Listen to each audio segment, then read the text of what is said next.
Welcome to Orthodox Christian Theology. This is Craig Trullian. With me tonight is Subdeacon Daniel Kakish and Catholic Matt. How are you guys doing this evening? How you doing, Craig? Thank you again for having us, man. Indeed. Well, thank you so much, guys, for coming on, because we're finally going to do it. We're going to solve the Great Schism, the three of us, Orthodox Schism. It's all getting fixed tonight, right? That's right. Yeah, we're going to do it. That's the goal. So the premise of this is that there is going to be a real Nicea 2025. From what I could tell, it's going to be more of a, like, I don't know, like a 1700th high school reunion more than an actual council. But the idea is, well, they're actually going to get people together, and who knows what could happen. And so I think if there were to be a church union 2025, I think we'd be disappointed where it's not going to be like this, as much as a miracle, as much as a curse, most likely, because what we'd be looking at would be ecumenism, the last gasp of the ecumenist movement before slowly it's getting replaced, because I think most of the seminarians in all the communities starting to trend more conservative across the board, even in the notorious liberal seminaries. But so I think the first order of business before we get into us hashing it out would be, let's air out our dirty laundry.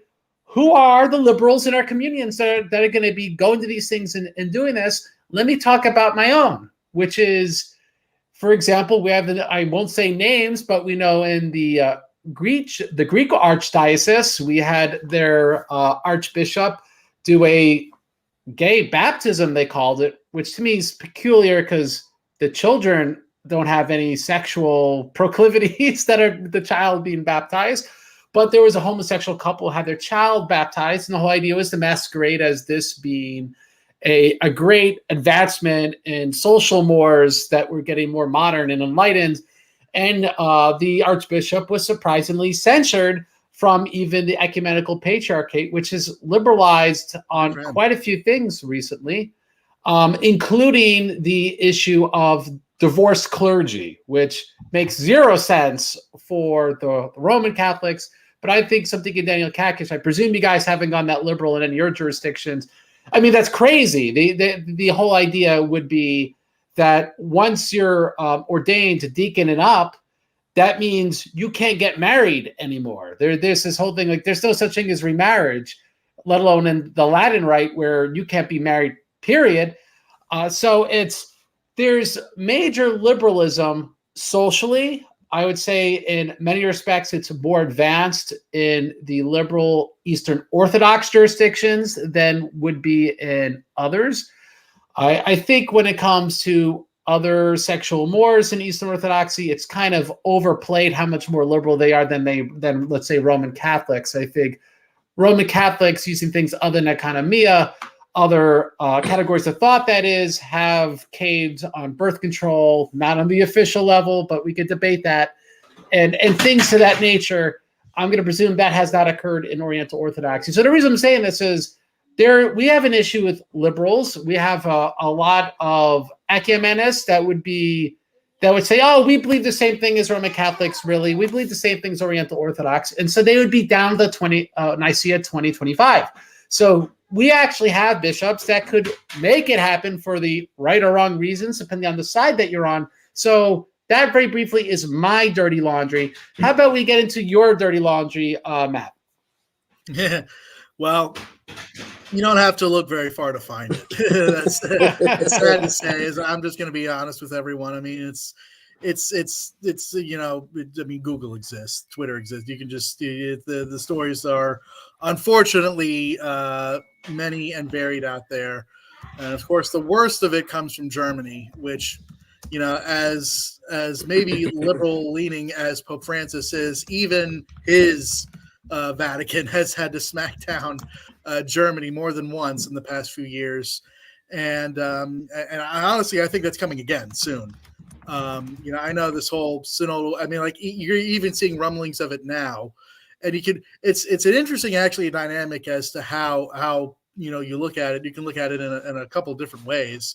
A lot of ways that I've seen them looking at it is that Pope Francis is kind of annoyed with German bishops for going too far too soon. That maybe he is, some would say, on their side, but the Germans are making it too obvious and he wants to be more subtle. and so that's maybe, even if that is his gripe with them, it still ended up, the result was still the same, where Germany was put down by that's not called the CDF anymore, but whatever the CDF is now, Congregation for the Doctrine of Faith, or Propagation of the Faith. So even then, even now, you can still see that, you know, that the Vatican has put the brakes on some of the worst of it. But it's there, and unfortunately, the only way it's going to go away, like, completely, well, for one thing, that'd be a miracle. But two, it's going to take a new pope and a new administration, basically a new. There's going to need to be a new sheriff in town before things can really get cleaned up. And so, like, I've heard things like with the French, the Germans, like, are they really moving forward with, let's just go right to the point, gay marriage, but not calling it gay marriage? The Germans really want to. The Germans really, really want to. They are pushing the envelope, and that's why I said, I mean, like, even if Pope Francis would ostensibly be on their side, maybe maybe not as much, but like ostensibly he kind of likes to push the envelope. The Germans are pushing the envelope way too fast, way too soon, for his liking. And so that's basically why that last year they were smacked down when the Vatican explicitly condemned the idea of blessing homosexual unions, and that's, I mean, and like, even in Germany itself, I think they required like 66% of bishops to sign on with a lot of the stuff, and they couldn't even get that. They got the majority, which is not a good thing, of course. But there were even enough bishops in Germany that said no to a lot of the radical stuff. I missed you there, Craig. What was that? Oh no, I'm yelling at my wife in the other room. So that being said, it's, how about the liberals that you have in your community when it comes to, like, for a Nicea 2025 situation, whether or not they care about Nestorianism, like Miaphysitism? Like, it's sad to say that isn't even on the radar. That isn't even on the radar of the leftist Roman Catholic. I honestly doubt they even know what that is. And it's also probably true that a lot of the liberal, I mean, they've got a ton of heresies of their own. Sad to say is that what we're dealing with, most likely, and you even find Roman Catholic bishops that'll say this. You're seeing a lot of, and I think it's a good thing, actually, because it's bringing the truth out. A lot of the faithful bishops are starting to more boldly attack the unfaithful bishops, and you're starting to see these conflicts come out into the open, which, again, is, I think, it can only be a good thing. And you'll even see, basically, for all intents and purposes, these, liberal modernist bishops, they don't have faith at all. Like, I'm just going to go ahead and say it. And even if they do have faith, it's going to be a really bastardized heretical version, Arianist, Nestorian, all sorts of things, all sorts of problems that they have, even if they have any kind of faith, as it were. So you would settle for the young pope if he was real? Oh yeah, definitely. Even season 2, young pope? I haven't not seen season 2, and I don't care. I don't like it. Looks really bad, so I'm not even gonna look into it. But all right, so Subdeacon Daniel, how about your dirty laundry, the Oriental Orthodox, or did they have it all right? No, we don't have it all right. I don't know if it's the same approach, though, because it seems like the Roman Catholic Eastern Orthodox are more settled in the West so far, so they're actually dealing with this stuff. And as far as I know, there hasn't been similar levels of liberalness yet that we've had to kind of face so far, because we're still new in the West, but we have other things, like, for example, you mentioned that at the deacon level, you can't get married after. Yes, the Syriacs and the Copts, we agree with you. The Armenians and the Tewahedos, their deacons can be married after their deacons. Yeah, I tell them, like, what's going on, guys. And then there's stuff like this. I mean, we're all going to 2025. Like you said, it's going to be like a high school reunion. What does it say? It'd be interesting the perspective of Russian. Oh, okay. We'll talk about the Assyrian Church of the East soon, but it's gonna be like a high school reunion. What I think is I don't want to like cut to the chase or whatever, but just because I'm thinking about possible liberalisms, is maybe things that are ecumenist, lack thereof, stuff like that. But regarding like homosexuality, or even like living with someone outside of marriage, these things, so far in seeing the behavior of the Oriental Orthodox churches in the West, they've been very quick to excommunicate those people. Like very, very quick, very quiet, very like, let's not make this a bigger thing, or make it controversial. Well, that makes them smart because it's bad for business. That spits in your face of your paying customers. Mm-hmm. And so, like, when people say, "Oh, the church is corrupt," it's just about the money. No.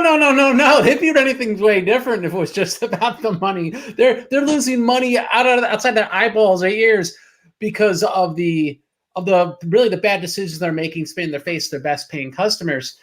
And so that being said, I've heard from liberal Eastern Orthodox priests that even homosexuality could become a tolerated form of economia. And what this is predicated upon is the toleration of heterosexual fornication, of heterosexual sins. Because we've got to the point where people just commune, they don't go to confession, they don't have to repent, no one serves penance. So let's just be honest, in the 21st century, that means pretty much almost everyone is living in flagrant, I'm forgetting my good categories of thought, mortal sins, flagrant, unrepentant mortal sins, and they're being communed. And so homosexuality is just yet another. It's not really exceptional. So, like, do you find then, instead of it being officially accepted, Subdeacon Daniel, that it's just these things are going to be accepted because they're just not stopping anyone? Or do you think they guard the chalice much more consistently, even amongst the most liberal of Oriental Orthodox? I think that so think about it. There's 5 churches in Oriental Orthodoxy: Coptic, Syriac, Armenian, Ethiopian, Eritrean. Within those 5 churches are 4 rites. But if you look on a map, you'll see they are very east. Like to them, the Eastern Orthodox are Western. So it's so foreign to the wiring of these people on the lay level through the hierarchy. It's just so foreign that it's not a possible way to function and experience the church life in Oriental. Yeah, on a culturally a personal level too. Yeah. It's a blessing. I'll say that's it. In one sense, that's a very big blessing for you. Yeah. It's. I think it also has to do culturally with the communal focus of the culture. So instead of the individual focus. So even if somebody were to do that stuff privately, he'd leave the community. It wouldn't be something that he can do in the community. So it's like yes, they are. It's not like even on the church level, it would be unthinkable for this to be a normalized thing. But it's like the gate in front of the gate, if you will, is the culture too. Yeah, it's so far away from the minds of these people. I like what you said there. It's like even if it got into the head of someone that they wanted to live a life of of wanton sexual debauchery, they would just leave. They just wouldn't be in the church. They wouldn't want to be in the church anymore. Why would you want to? Yeah, it's like I wish that were the case with Rome. As married men, when it comes to gay marriage, we were trying to protect you homosexuals from the problems of marriage. Now you have the problems that we have. So it's one of those things where it's like, why would you even care to insert yourself into this? Because it's way easier just not to go to church on Sunday morning. Just way easier to live however you want without trying to twist rules or come up with epistemologies where the rules don't matter and the traditions don't matter. Just in the end of the day, I think what's inescapable, people want the answer to the question, is that intolerance exists on both sides. The question is what flavor intolerance you're going to want. And so the people that want to impose their intolerance upon you are going to always try to figure out the means and mechanism to do so. So I just think that's the consistent thread in all of it. It's always been, in my experience, that the leftists are the most intolerant people on the face of the earth. Stalin wasn't that intolerant. So anyway, yeah, no, he let something everything Daniel, go, right? Yeah. on the issue of ecumenism and liberalism. So it comes out in this conversation. We could say, all right, one notch above for Oriental Orthodox, they're least of a mess. But would you say, Deacon Daniel, that when it comes to intercommunion, that Oriental Orthodox are by far the messiest? Meaning they'll commune Eastern Orthodox, they'll commune Roman Catholics, they'll commune Anglicans, they'll commune Protestants or even Episcopal. That chalice isn't really guarded whatsoever. That exists among liberal circles. How widespread is that? No, I would say that the only intercommunion agreement that existed is the one that was between the Syriacs and the Antiochians. And from information that I received, that is no longer in place. It's no longer in practice. And so how about in your city, you said that the Eastern Orthodox and Oriental Orthodox priests would commune at each other's altars. Does that still happen, or that changed even in the last few years? It's changed recently. I don't know what happened, but something happened, and then that stuff all ended overnight. Maybe someone owes someone money. So, all right. So, Oriental Orthodox is going the right direction. Matt, looks like you wanted to say something. Yeah, I did have a question. I could be incorrect about this, but I believe I remember I think it was, I want to say 3 or 4 years ago, where I think it was the Oriental Orthodox Patriarch and Pope Francis did sign a joint agreement recognizing each other's baptism. That's correct. That's correct, and that's still the case. That hasn't been absolutely or anything. Yeah, that's as far as I knew about the whole thing. If it was that Oriental Orthodox commune Roman Catholics, that would have been news to me. If I can expand a little bit, Craig, on that intercommunion agreement with the Antiochians that we did a show about, if you remember, me, you, because the reason I'm referring to is I remember you telling me that even Protestants sometimes would go to a local parish, forget which one you're going to, and they could be communed because simply they were Arab. Oh, no. If that was happening, that was an abuse. But I'm saying, like, actually, officially speaking, there was that intercommunion agreement with the Antiochians because of intermarriage. So it was a pastoral agreement for the sake of intermarrying families. The idea when they made the agreement 30 years ago was that we got to get them marrying each other instead of marrying Muslims, right? So now it's been 30 years, and it seems like it's fallen out of favor from the hierarchy to the clergy, just like a small level Henoticon kind of thing, and it just kind of lost to history now. Yeah, in Eastern Orthodoxy, the Bishop of Chicago in the Greek Archdiocese was communing the heterodox spouses. So meaning people not even charismated in the church are being, at least on paper, supposed to be communed. Whether or not priests went ahead and listened to it, I'm sure almost all of them didn't. But these are some of the really far out liberal problems that exist within Orthodoxy. And people are going to, even though, let's say, some other jurisdictions like the OCA, Serbia, and the United States, some of them are notoriously liberal in certain quarters.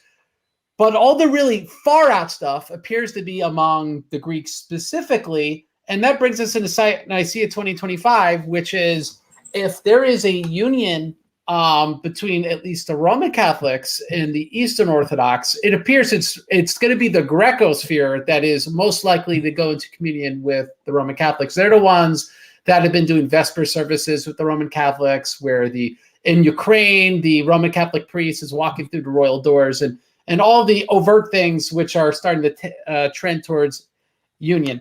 And so I think because people want to hear us actually try to hammer out how we can make this union other than us looking the other way, how about I give each of you guys a chance to say maybe what you think we have the most in common, which would be the easiest to bridge. So Matt, being it's been a little bit since you talked, how about you tell us what do you think is the easiest thing in your opinion, doesn't mean I'm going to hold you to it, that would for maybe Eastern Orthodox and Oriental Orthodox to bridge, or maybe just one of them?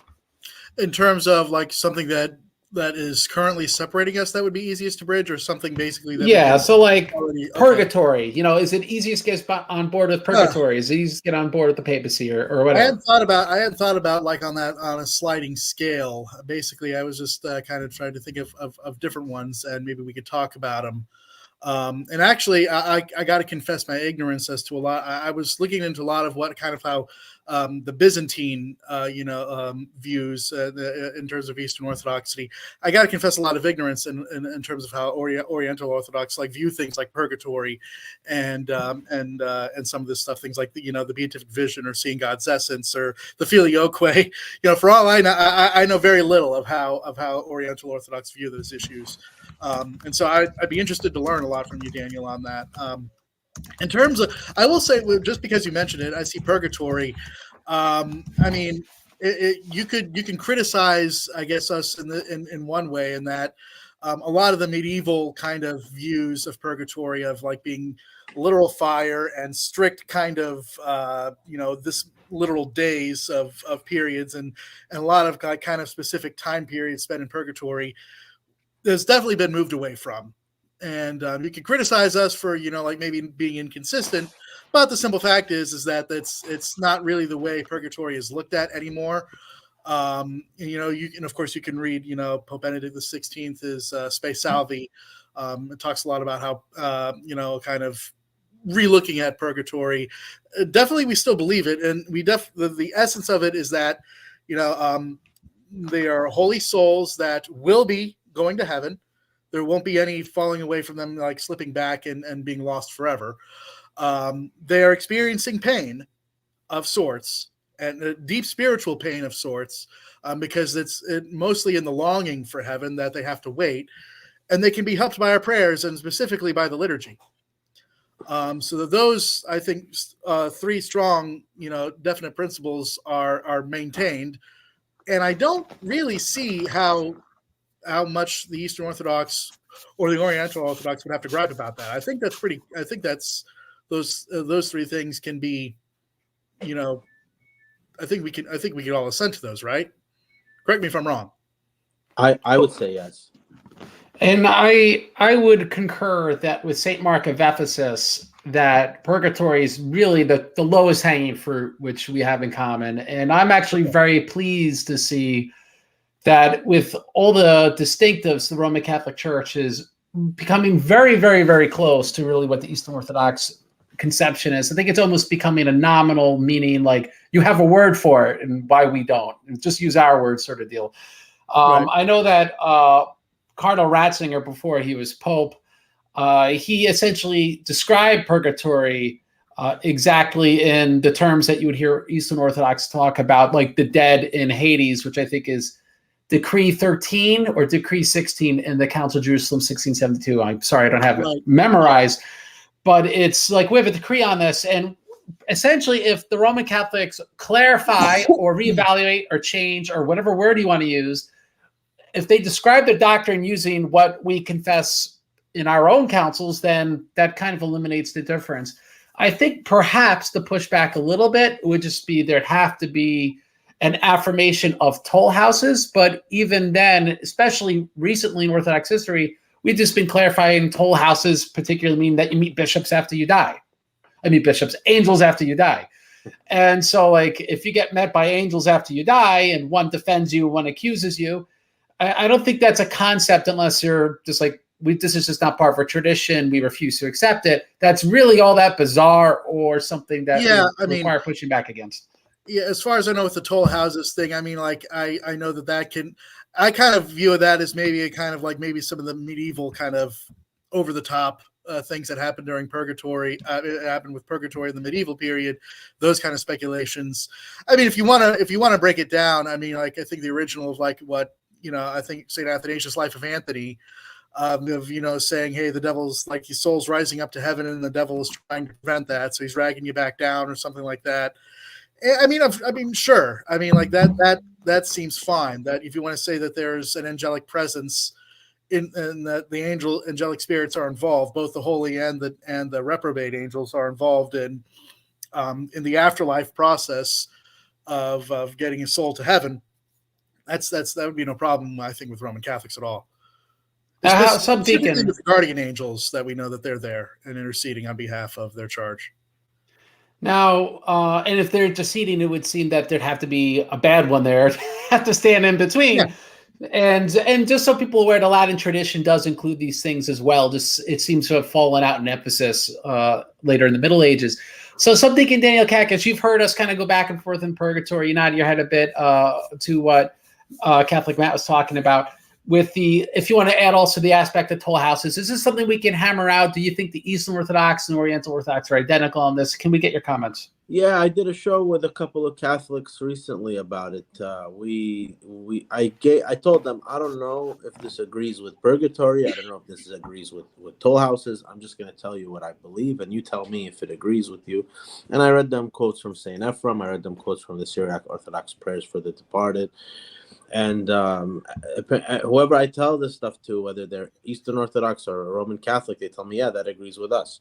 So it seems like it's a in between of both, because we believe in purification after death. Saint Ephrem talks about those who pay recompense in Gehenna for forgivable sins after they die, and also we believe there's a prayer the priest says when he's putting the holy oil onto the departed person, and he says, "May by this oil your soul be slippery to the spirits in the air." So it's like a reference to toll houses in a way. So it's I think we have a very strong tradition in this, but we just haven't defined it to have a name, you know. Craig, do you want me to comment on the two bishops? Yeah. All right, news. Dun, dun, dun, dun, dun. All right, we got a breaking news. It's actually stronger. It's stronger than what the fellow is saying here. Okay. So the synod, the Coptic Orthodox Synod, had on multiple occasions ended dialogue with the Anglicans because of the views on homosexuality, having homosexual clergy, homosexual marriages, women priests, whatever. All of those things have ended the dialogue on an official level 20 years ago. So now there is illicit conversations ongoing between particular individuals in the Coptic Orthodox Church and the Anglicans. So then these two Coptic Orthodox bishops have appealed against those who are doing that to the Holy Synod and the Pope of Alexandria. All right. And so let's talk indulgences, because now we got to start, sadly, really pushing Matt to the very wall of what he could get us to agree to. And it's because this is necessarily tied to the Roman Catholic doctrine of purgatory. It seems like we have come to the point where there's agreement as to a state after death for those that aren't glorified in heaven. There seems to be agreement that, yes, there's a hell, and then so there's people that are in really neither permanently damned nor permanently saved either. They're in the state between that. Roman Catholics historically called it purgatory. But they have added to this doctrine of purgatory this way in which the papacy specifically, and those in communion with him, though only the Pope himself could give a plenary indulgence, but other bishops in the Roman Catholic communion could give these lesser partial indulgences. Mm-hmm. That this time, if you had one has correct intent, I don't know the words you want to use, but we're going to let you say that, Catholic Matt. If one has the right intent and is faithful, that by the mercy of the bishop could loosen all those sins, so that theoretically speaking, you would spend no time in purgatory, needing the prayers of saints after death, the prayers of those on earth after death, and that you would be immediately in heaven, presuming you had the correct intent and everything after purgatory. And there's just no analog for this whatsoever in Eastern Orthodoxy. And as far as I'm aware, so Deacon Dan Kakis could correct me, in Oriental Orthodoxy. And it seems to put a peculiar emphasis on the bishop to be able to loosen a penance, which is necessary for someone to correct behavior, because without holiness, no one's to see the Lord. It almost makes it where it becomes transactional. It's not that the penance is I don't know the right word, like a medication. It's a cure to an issue so that someone could be sanctified. It almost becomes arbitrary where you could just become sanctified like a light switch. So do you want to clarify, because I'm just giving as an outsider the right way for us to see this? maybe make your best case why we should accept this, how we could reconcile this. Catholic Matt, Yeah, I can see how you could view it as like the kind of light switch on and off thing. I want to put it like when you said the plenary indulgence that removes all temporal punishment due to sins. I want to say that those are not like the fact that that this is announced may not be so exceedingly rare. Although it's not it's not like you can just do anything and get a plenary indulgence. But the fact that your state of your soul, you have to have no attachment to sins at all on your soul, which is, needless to say, extremely difficult. So, like, to actually get a plenary indulgence, I would say, is extremely rare, practically speaking.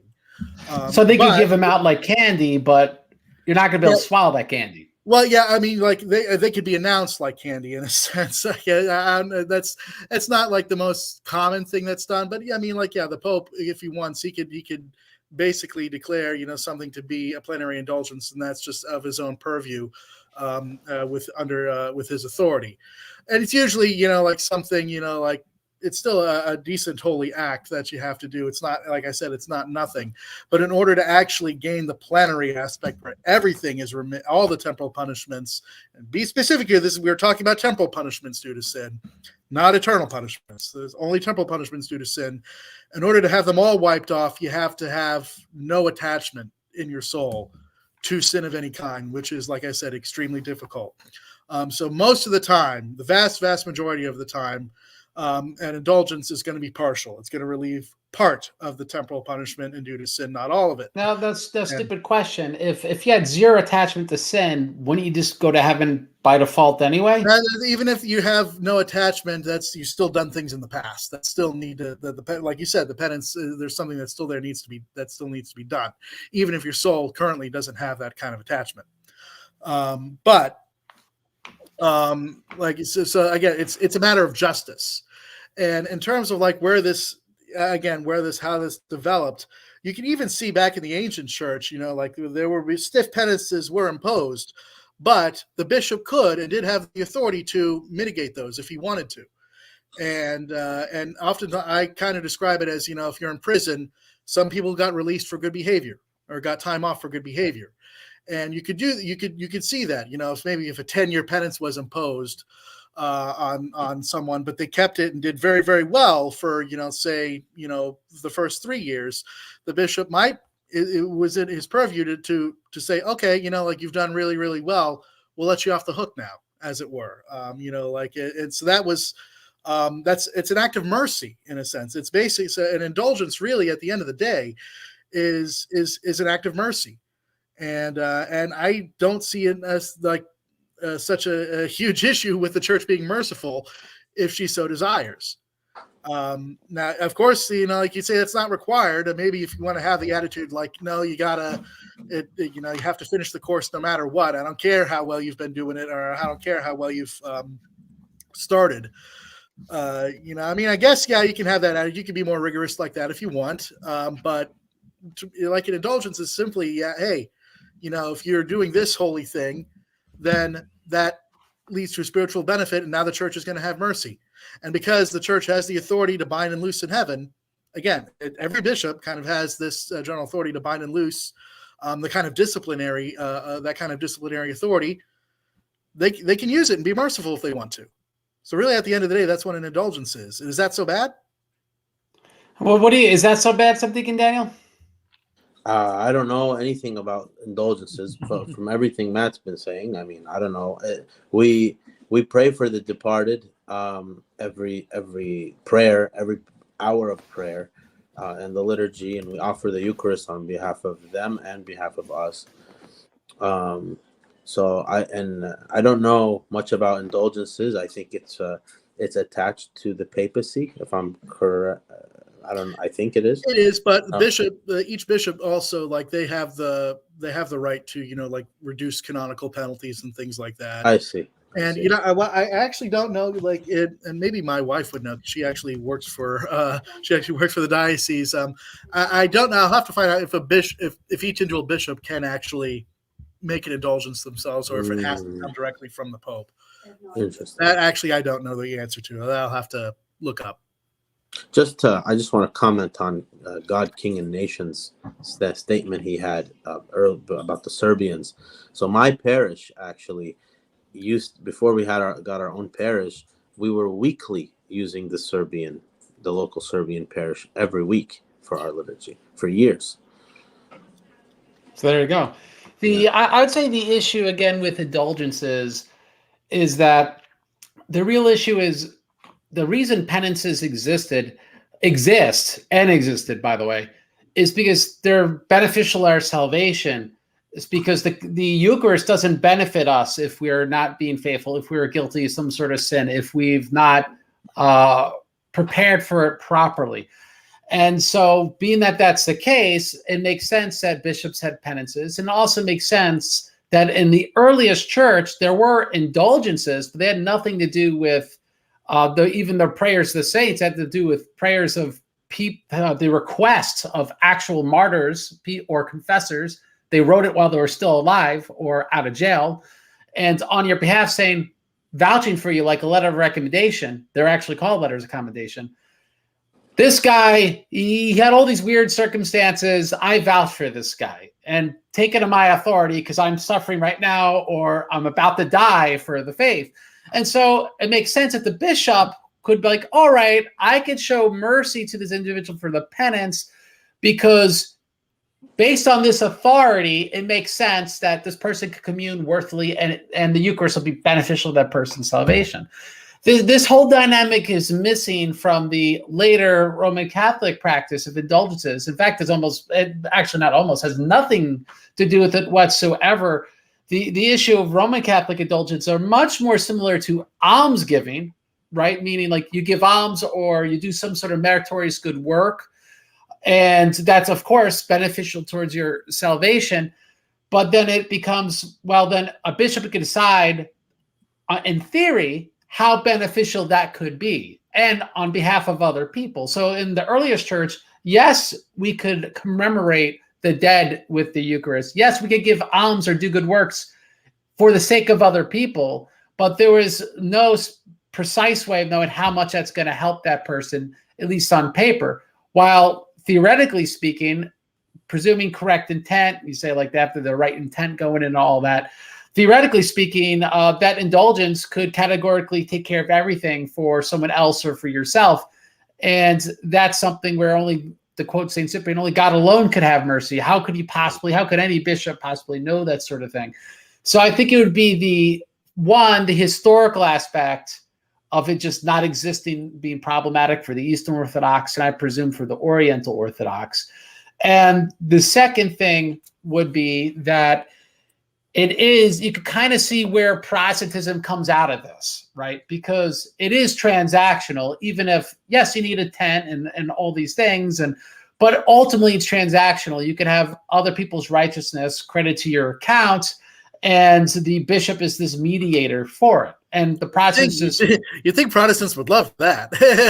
Other people's righteousness credited to your account. But you can see that it's all in the same ballpark, even if you're playing for different teams. While I think that's a baseball ballpark, and I think the Oriental Orthodox and Eastern Orthodox are on the football gridiron. They're playing a different sport when it comes to that issue.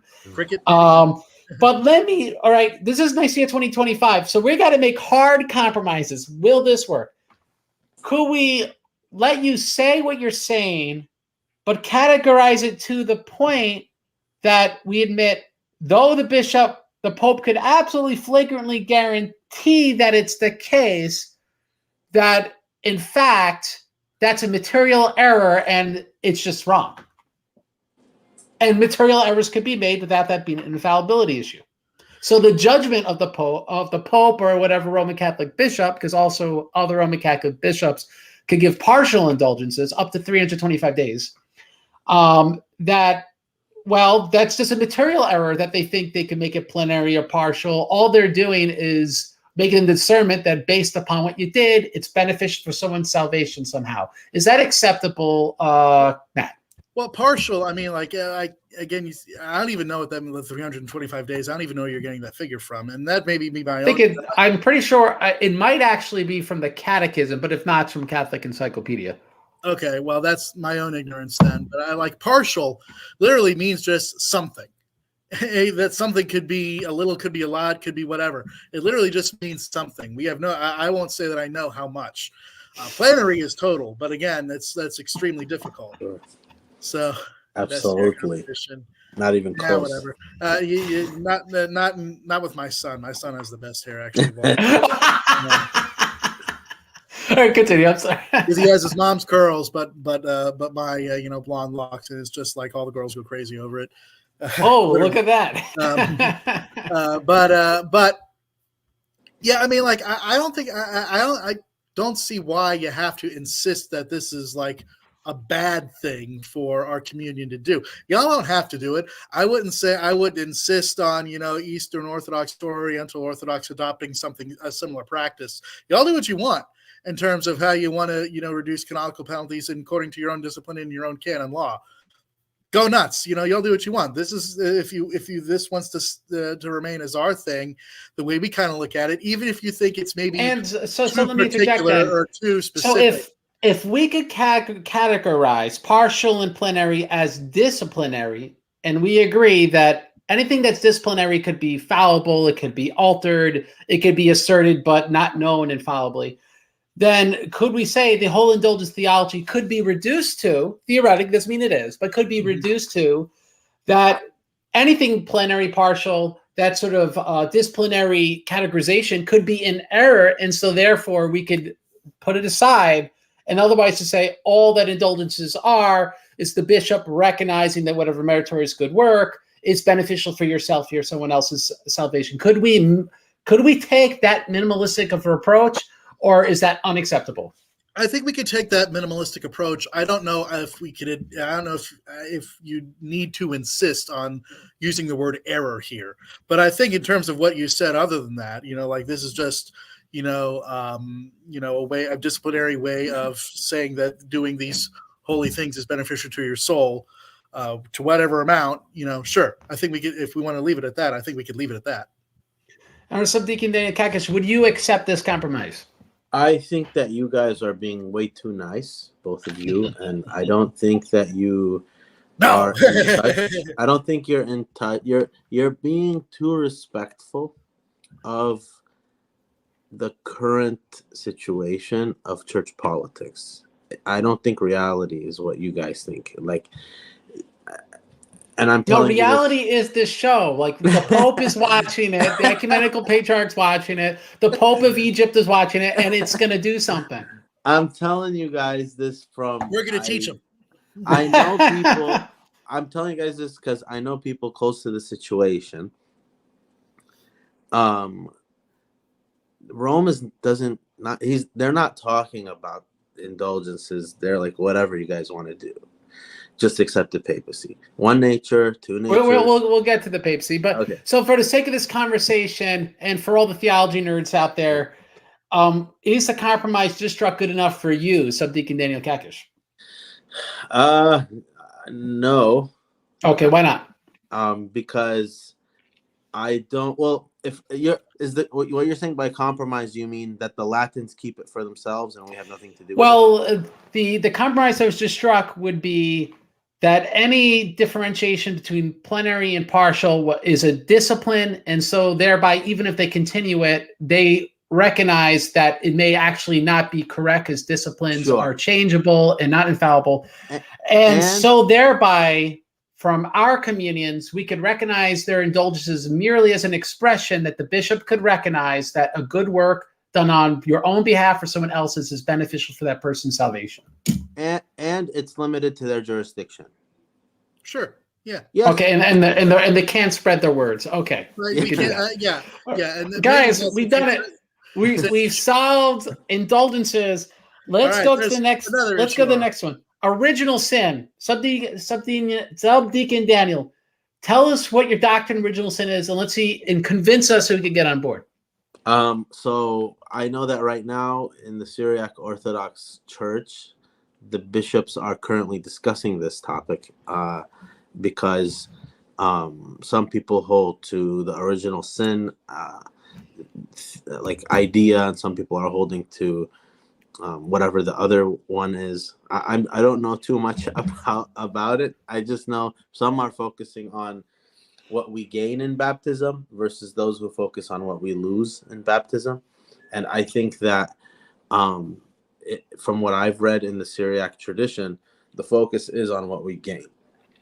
So there doesn't seem to be a clear concept of original sin in the Latin way of speaking about it. In the early Syriac fathers, it's more so we were created in glory. God created Adam and Eve in a robe of glory.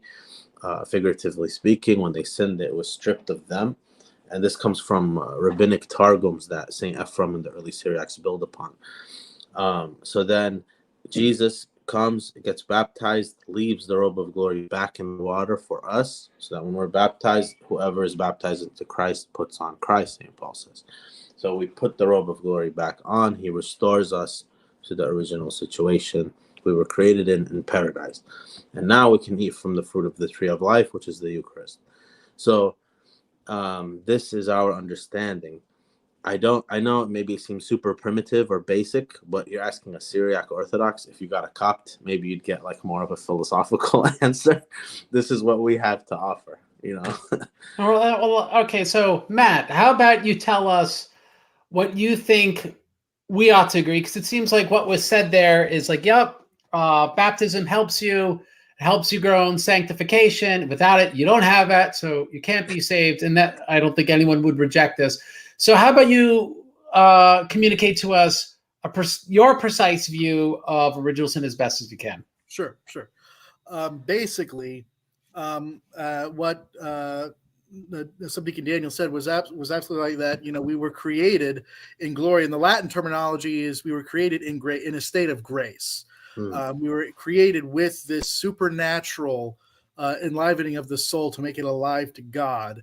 And when Adam sinned, that supernatural enlivening was lost, to where we became dead in our sin. Our soul became dead in sin, as St. Paul says in Ephesians. And what that means, that soul, that state of death, or the lack of grace, that is what original sin is.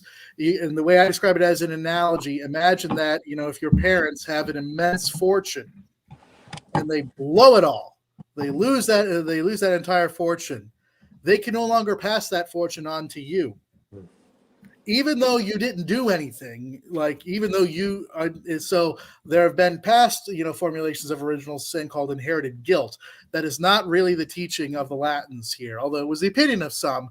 That is not the official teaching of Roman Catholicism. And just because people will press back against that, what could he do to assure us to say this is not the official teaching? And what is the official teaching? I mean, look at the catechism. I don't have the catechism on me. I wish I did. I should have had it. I should have came more prepared. We'll take your word for what it says. It's basically, it's just that, we need this fortune back in order to get to heaven. And so even though you could say that the soul didn't it's not being punished necessarily for something someone else did, something Adam did. The simple fact is, you need grace. The human soul comes into a condition needing grace in order to be saved. We don't come into existence with that enlivening effect in our soul. We come into existence dead, with the only exception, us Latins obviously hold for the Virgin Mary. Jesus being God, it's not even really a question for him.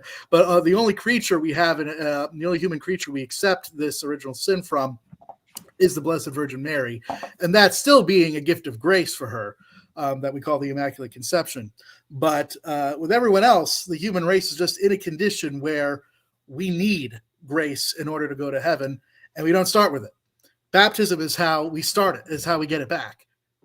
And we would say, like, the church, just like how your mother births you come out all wet, Same thing, the church births you through the baptism. Baptism is the womb of the church.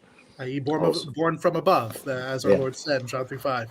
Yeah. Now, you said you need grace to go to heaven. So Adam and Eve, then, were they already in heaven because they didn't have this flawed state, or what was their state? Their state was what we call original justice, where they have obviously preternatural gifts, like they couldn't suffer, they couldn't die. Those gifts were also lost, and unfortunately, baptism does not restore those. Wish it did. But is there any reason? Is there a specific reason why it doesn't? That's a good question. I mean, it's just that wasn't the plan, I guess. That's a good question, and that's really it's speculative at that point. But it does do something more important. That's restoring the life of God in the soul, and that's the most important thing that we need to get back. So for Ephraim, Craig, and the Syriacs, we would say that paradise, if you want to call it that, it was because it's the heaven on earth. It was on the plateau of a holy mountain in Mesopotamia. So this is where paradise was. So then when Adam and Eve were kicked out, they went down like generationally over like their kids, and it would always go down a level on the mountain until they're completely off the mountain. Then God just took the mountain. So we believe that it's heaven. We call it paradise or the garden, we call it, but we believe it was here at the same time. Now, let me ask both you guys to answer this question, and then I'll clarify the Eastern Orthodox view. Why do we have sinful thoughts, sinful proclivities, the passions, concupiscence, and why do we die? So, Deacon, you first, and then Matt. Because this glory was stripped from us, so now we've been corrupted, I think is the word. So then this is the results of the fruit, the what we've sowed is death because we sinned. All right, and Matt. Not long. and that's the concupiscence is the Latin term that we have for it. That's this internal bent towards sin, even though it's not a sin itself. It's not a sin we commit.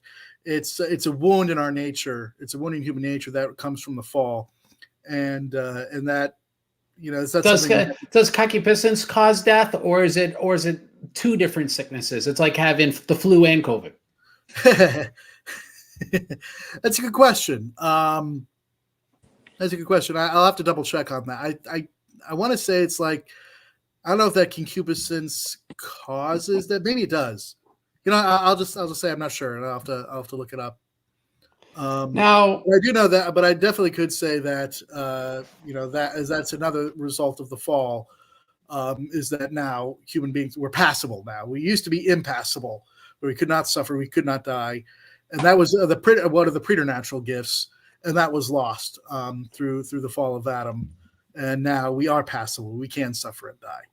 No, I'll be very brief, and if you guys want clarification, you could press me on it. But essentially, original sin does exist in Eastern Orthodoxy. When the whole debate that we don't believe in original sin, I think similar to Oriental Orthodox, is we don't believe in inherited guilt. There are those who make the argument that even St. Augustine himself used different Latin words, which would have connoted that even he didn't believe in inherited guilt. I'm sympathetic to some arguments and not others, because St. Augustine was certainly a transducinianist, and he connected that to his doctrine of original sin. But that issue aside, it's the original state of mankind was natural goodness. I think is the best way to put it. Adam and Eve were made in the image of God. They were by nature good. They were not bad. And so they're by nature good. They're by nature human. They weren't divinized, but human nature as a default is completely receptive to the grace of God. Human nature by default is completely receptive to cooperating with the grace of God, of willing God's will, of doing God's doing, co-energizing or cooperation, okay? And so that was the default from Adam and Eve. And being that's a default, they were tentatively, someone pronounce the word for me. Immortal, right? So they were immortal, because obviously they sinned and they died, right? But if they would have not sinned, they could have not died, because death doesn't exist in that state. And in fact, if they attain to theosis, so they attain to the point where that with full knowledge, they always willed God's will and always did God's doings, they would never die. It would be an impossibility. In fact, they'd be glorified at that point. And so, that's what we're going to be in heaven, God willing. We are resurrected, and we no longer have the passions, but more than this, we're going to have full knowledge of God, which enables us to do this. So that being said, original sin is what takes that state of way, that neutral state of natural goodness, which makes you tentatively immortal.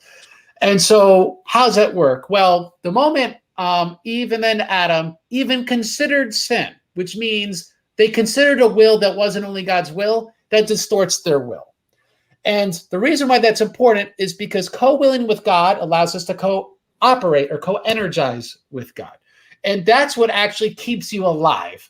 When you don't co-energize with God, if you're not sustained by the grace, because grace is another thing, just having God's energies, by the grace of God, you wilt and you die, you corrupt. And so the cause of corruption is by necessity the actual, the cause of the passions, right? If you have passions or you have concupiscence, then you also corrupt and die. And so that's a necessary connection. So what we inherit from Adam and Eve is the passions, and the proclivity to have passions. And that's what causes the death. So we die according to our own sin, like Ezekiel chapter 18 says, not because of someone else's sin, but we do inherit their sinfulness. That's why we die. And so that being the case, that at its very core is the Orthodox doctrine of original sin. And so is this something that, is this something you would accept, even if it's more developed, or do you think it's too developed compared to the theology that you're aware of? I would say that's absolutely, I would say it fits perfectly with what we believe. I think that's a very cool way to put it, so you don't sound like a Sunday school teacher like I did. Like, it's awesome. There you go. And how about you, Matt? I'm actually, Dalen, can I ask, what did you think specifically of what I kind of formulated earlier? All right. So my opinion of what you formulated, this idea of original justice, it doesn't make clear why Adam and Eve corrupt, why they have the passions or concupiscence. It's not very clear why I think the Orthodox doctrine actually makes very clear how it works, right? And so the default state of human nature is that human nature always co-wills and cooperates the grace of God. It's when the way human nature operates, not in its original state, but in a fallen state, the fallen tropos is the word in Greek, that's when you have the effects of what we call original sin. So really, original sin is just this deficient tropos. It's not the original tropos of Adam and Eve. And so in a sense, you call original, if you would define original justice as original tropos, that would actually make a lot of sense. Okay, that's probably okay. Daniel, what did you think of my formulation earlier? Yeah, I don't. I didn't hear anything because you matched it up to mine, right? So I didn't just instead of saying glory, you said grace, and I didn't see anything that was that would be objectable. Yeah. Okay. Yeah. Okay. Now, Craig, in responding to you, I think you may have seen this coming, where we're going to run into maybe a bit of a rut. Is when we talk about, the Immaculate Conception dogma. Well, that's going to be the very next topic. Later, because that's the very next topic. So how about where we are right now, and then we're gonna talk about Mariology. Well, okay. Well, because those are linked in here. How you view original sin is going to very much view. I absolutely agree. Which is why, and maybe you could at least understand, from my, Latin formulation, why we believe it. And I can kind of understand from, if that's going to be your Eastern Orthodox formulation, why you really don't. Because, Mary did have the passions, and she, the blameless passions, I'm not going to assign to her, the sinful passions to her, but definitely she got hungry, she could suffer. And I know you're going to go that unlike our Lord Jesus Christ, who voluntarily assumed those blameless passions, Mary was naturally subject to them because she's not God. But and so the way we view original sin is basically just the lack of goodness. We don't really include the blameless passions so much, even though we could say that definitely they're a result of the fall, losing the preternatural gifts, losing the impassibility. We don't consider those the stain or sinful marks on your soul, or the bent of your soul towards evil. And that's why we say that the Virgin Mary does not have this sinful bent towards evil, and basically that she was always in a state of grace. A special exemption done from the grace. It's from God. She doesn't earn this herself. Obviously, how could she? Just becoming into existence, being conceived. There's nothing she could do to earn this special privilege. It's something done specifically by God. So it would be, and so, maybe we'll have to table this, but would it sound like, could your position be, everything sounds fine, good, it sounds like it works, but I would need to evaluate your Mariology to see if I could apply those concepts in the way that I find acceptable? Yeah, sure. Okay. And just as a sneak peek for Subdeacon Daniel Kakis's channel, I think January 2nd, we're having a show on Julianism. This is the big issue that separates Julian Helicanarsis and Severus, is the whether or not Christ had blameless passions or not. You think that would be such an obvious thing, but this is what, if people pay enough attention, this is actually a big issue of difference. Well, this is something I don't know, so you can enlighten me on this. We will have a whole episode on that on Subdeacon Daniel Kakis's channel, so you have to stay tuned. So let's talk about the Immaculate Conception or lack thereof, because it looks like we've solved one issue. One issue could be solved if the next issue could be solved, which maybe it can't be.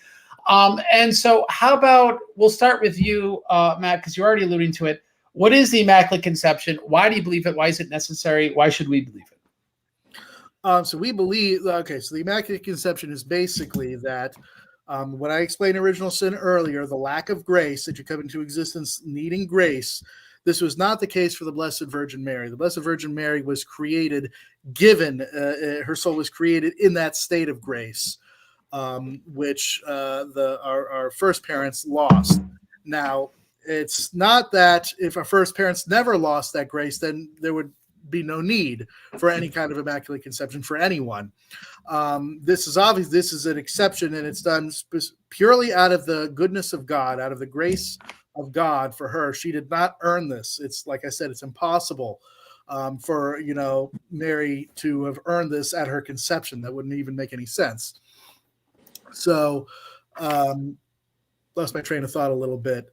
So she comes in to existence in a state of grace, and she does not have a sinful bent towards sin. She's not subject to concupiscence, whereas the rest of us are. Now, she is still subject to natural proclivities like the blameless passions. She is still subject to those. She is not exempt from every single ramification of the fall, but she is exempt from the lack of grace and exempt from the tendency towards evil.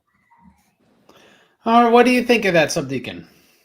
Obviously, so in Oriental Orthodoxy, and particularly Syriac Orthodoxy, I should say, we don't believe that, because the early saints, even before the schism, they told us that she received the robe of glory back in the Annunciation. That was her baptism, they said explicitly these words. So before that, if she had died, would she have gone to be with the righteous in Abraham's bosom? Sure, of course. But we don't believe that she was conceived with that robe of glory. She received it in the Annunciation. Yeah, and I would say, because of course I could talk about this for hours, so I'll just say very shortly that the Theotokos was not created in the same state as Adam and Eve, because again she was born in a corruptible state, a state subject to the passions, a state where she had to turn from passions. It wasn't that natural default we talked about, where just as a default, you always do God's will. You always do God's works. It's not something you actually have to turn from. You have to correct your own tropos, your own way to not want to do it and then do it right. Right? And so that being the case, it would seem to me that when you said that Mary's created the same state as Adam and Eve, that state is actually maybe. I don't know if I said that.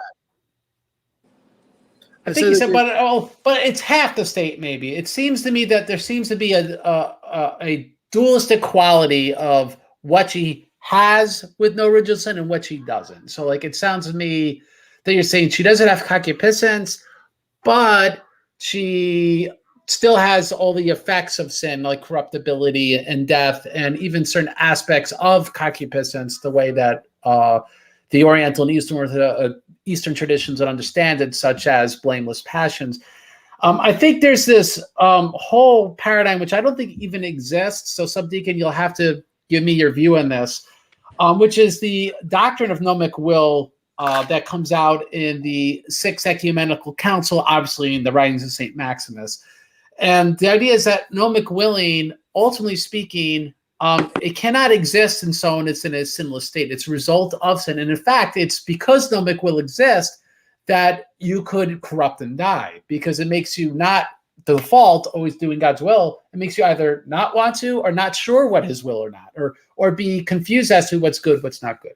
You're asking, go ahead, Craig. And so being that that's the case, and that the fathers categorically ascribe aspects of the Theotokos life where she exhibits gnomic will, where, let's say, Christ has to correct her about in the wedding at Cana, the issue with, of course, at the cross, when she had the momentary doubts that were removed like lightning, to quote St. Maximus, about Christ's work, that this would exhibit the existence of gnomic will, which is impossible because corruptibility and death is a result of that gnomic will. And so it would seem to me that you would have to say, well, the Theotokos could have gnomic will. She could have blameless passions. She never thought anything or done anything bad, which we would agree with you about. But corruptibility and death it's not caused by any of that stuff, which then seems to create a massive split in how we see these things connected in the Eastern Orthodox way. So I'm going to give Subdeacon Daniel Kakish an opportunity to clarify, to oppose, to whatever, and then I'll give you an opportunity to speak back to that, Matt. So how about you first, Subdeacon? Sure. Before I start, I just want to let you know our Assyrian friend might be hopping on soon. All right, so send them the link. Then we're going to get the historians on board. Yeah. And then, so to answer the question, just so I know I'm understanding, you're asking essentially so I want to clarify too. We don't believe Mary practically sinned in the Syriac tradition. No, she didn't sin at all. Yeah. And, but I think your question is, was her lack of sin due to her free will or her inability to sin? And we would say it was due to her free will. I think that's what you're asking, right? Well, that's not exactly what I mean by, because there's two kinds of gnomic wills, actually. If you're going to go in the Greek and have the Greeks, because gnomic will just means free will. Yeah. But there's, according to St. Maximus, there is non-fallen or unfallen gnomic will, which means actual free will, like the scriptures say, that would be free indeed. You could be a slave to sin or a slave to righteousness. Yeah. Being a slave to righteousness is true free will, right? Because you're actually operating according to the natural state. You're willing God's will. You're doing God's works. That's what true freedom is. That's what we were built to do. Yeah. Slavery to sin is actually the opposite, right? You lose that freedom. So you think you're freely choosing what you want, but you're not choosing according to nature anymore, right? Because human nature is good. You're created to will good things. So I think, and so what we call gnomic will is really that fallen free will, that it's not willing according to nature anymore. So what we believe is that whereas Eve did not have a disadvantage, Mary had a disadvantage, and that's what makes her greater than Eve. Yes, because she overcame that disadvantage that Eve didn't have. Yes, it's Saint John Maximovich, who's a Russian saint in the 20th century, even says that's her greatest merit, and that's his basis for rejecting the Immaculate Conception, is that the fact that the Theotokos overcomes sin, right? She overcomes sin to the point where we believe that she attained to the state where she voluntarily died because she overcame sin, that she undid original sin. So to say she was born without it undoes, like, that's how she won, so to say, right? She won the competition. She undid original sin. So it's like putting the cart before the horse, literally. And now, so Matt, this is your opportunity to say, I'm not down with this Nicea 2025. This is too crazy. No, okay. The floor is yours. There's a few things that, Craig, that I think you should know. And I've told you this before, but but maybe if you forgot, or for everyone else's benefit, obviously, who's watching this stream, we do not say that it was logically impossible for Mary to commit a sin. Eve committed sin. I'm sorry, say what? Eve had no original sin, and she sinned. Right. And so, but even with the Blessed Virgin, even with what we ascribe to her, and of course the dogma of the Immaculate Conception, technically it was possible that she could have fallen through free will. Which, and if you're going to say that if that is the case, then she did have what you call the gnomic will. Which the only difference then is that you think that if you're going to say that she has a gnomic will, then kind of according to the Eastern definition of original sin, then she had to have it, because if it's possible for you to sin, then you have a gnomic will, and therefore you have original sin. That's not how we look at it, of course. We do not view the gnomic will as being tied into original sin or the stain. So that's why I think if we reformulate and, or maybe like, if you just stick with the Latin definition of original sin that I told you earlier, you'd have no problem. But I just think if you stuck with the Sixth Ecumenical Council, you'd have no problem. Yeah, well, so, and it does seem. Did Craig freeze? I think so. Yeah. Okay. Well, okay. It's just you and me, Daniel, for a little bit here then. So yeah, when you say that you don't think that Mary had the glory or grace prior to the Annunciation. It's actually it's not. Okay, maybe we'll have to table that. Or Craig, you cut out for a bit. Yep, Yeah, no, I'm back like hopefully. And guys, take the ball and Okay. run if I disappear. But so yeah, it seems to me that the whole Roman Catholic doctrine, original sin, the whole anthropology, and I'm not saying this to be like a jerk apologist, it literally seems to exist in a vacuum separated from the Sixth Ecumenical Council. And so that vacuum not necessarily is bad, because it seems like the Oriental Orthodox and Eastern Orthodox, though, are very close on this without the sort of clarification. It just sounds like the Eastern Orthodox have this other advanced theological vocabulary for it. But it seems like that the Roman Catholic side, despite having that council, almost seems to have derived their anthropology without really using that as the backbone of it. I'm not saying you reject I need it. to look at it again, but is there anything in the Sixth Ecumenical Council that says gnomic will equals original sin? Like, Long story short, the whole issue gnomic will actually is, if that's the whole thing surrounding Honorius and everything. So the answer is yes. Right? That's what they're speaking to when they're talking about that issue. okay, So yes, that whole paradigm on that yeah. I'm not going to get it's not one sentence. That's what you have to read. You could Okay. read the 18th session of the council, and you're going to get all that meat. I'd say if you read the first session and the 18th session, you're pretty much going to get everything you need to know about it. But that's pretty much the whole paradigm at work. And the fact that when you speak to a Roman Catholic, this paradigm it's like it comes out of left field. It's kind of interesting, because if we talked about Chalcedon, which we're going to get to, Subdeacon, if we talk about Chalcedon and the distinctives there, it wouldn't be. And so it almost seems like the Sixth Council was put on the books, but what it taught was just kind of not seriously systematized in Thomas Aquinas and other authorities. I don't think you consider us Roman Catholics as explicitly denying it, though.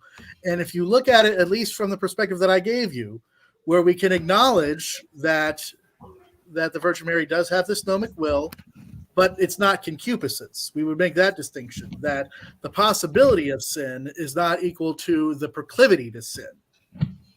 So those are here's what Eastern Orthodox will say, and then we're going to do a recap, because we have the Assyrian Biblicists on board. We're going to try to get the Nestorians in on the union. Assyrian Biblicists, it's great that you're here. Thank you for having me. So, man, I got so excited about Syrian Biblicists, I forgot I was saying to you, Matthew. So that being said, the Eastern Orthodox, we have several saints that teach that not one passionate thought ever came to the Theotokos mind. Not one lustful thought came to her mind. Not one sinful thought about anything came into her mind. So it's not that we're saying that she's thinking about sinful stuff. That's not the teaching of the Eastern Orthodox Church. Rather, the issue is she had the proclivity where it could even occur. And so through spiritual discipline, she prevented it from occurring since her very conception. By the operation of her will turning against the fallen tropos, she corrected her fallen tropos. There's nothing. There's nothing in the dogma of Immaculate Conception that I think that contradicts that. And so, if you're willing, so you would say the Roman Catholic side to be willing to clarify that what we mean by no original sin is that the Theotokos actively she inherited the fallenness of Adam when it comes to death. The fallenness of Adam, where unlike Eve, she actually had to actively turn from sin, but she did so from her very conception by the grace of God so perfectly, not even a single sinful thought, anything that you would call concupiscence occurred her entire life. Correct. And also the further fact that her soul was always in a state of grace, in a state of life to God, whereas the rest of human race, comes into existence dead to sin. She does not. And I wanted to talk to you, Daniel, about this because you mentioned that you don't think, although you said that she would not have, she would have gone to Abraham's bosom prior to the Annunciation, that's not enough. I think in terms, we would agree, of course, but from the Roman perspective, well, I guess everyone goes to Abraham's bosom prior to Christ's ascension, obviously. So that's still the case, but we would have to say that she was always at enmity with the devil. We, of course, we like to point to Genesis 3:15, the proto-evangelium of the woman's seed that will crush the head of the serpent. And what God says specifically to the serpent, I will put enmity between you and the woman. That There was never any point in the Virgin Mary's life, from the moment her life began to on into eternity now, where she was in a state of dead to sin. And basically, because if you're in a state of dead in your sin, then you're in league with the devil to a certain extent. You're on the devil's team. Yeah, and, we have to insist that was never the case. Right. I think we would all agree on that. I don't think any of us would. All right. Good. Yeah. I would say we'd put the emphasis, like St. Leo, St. Augustine, that the Annunciation is a pivotal, and St. Ephrem the Syrian, by the way, was the pivotal moment that pretty much seals the deal on that she can never be an enemy of the devil, because that's officially in our mind her baptism. Mm-hmm. She was baptized later, right? If I remember tradition correctly. She was never an enemy of the devil, because, like what I just established, that since the moment of conception, she had the grace of God and had always turned away from the fallen tropos, correcting her tropos from conception. Yeah. And so thereby to the point where she corrected her tropos so there was an unfallen tropos at the Annunciation.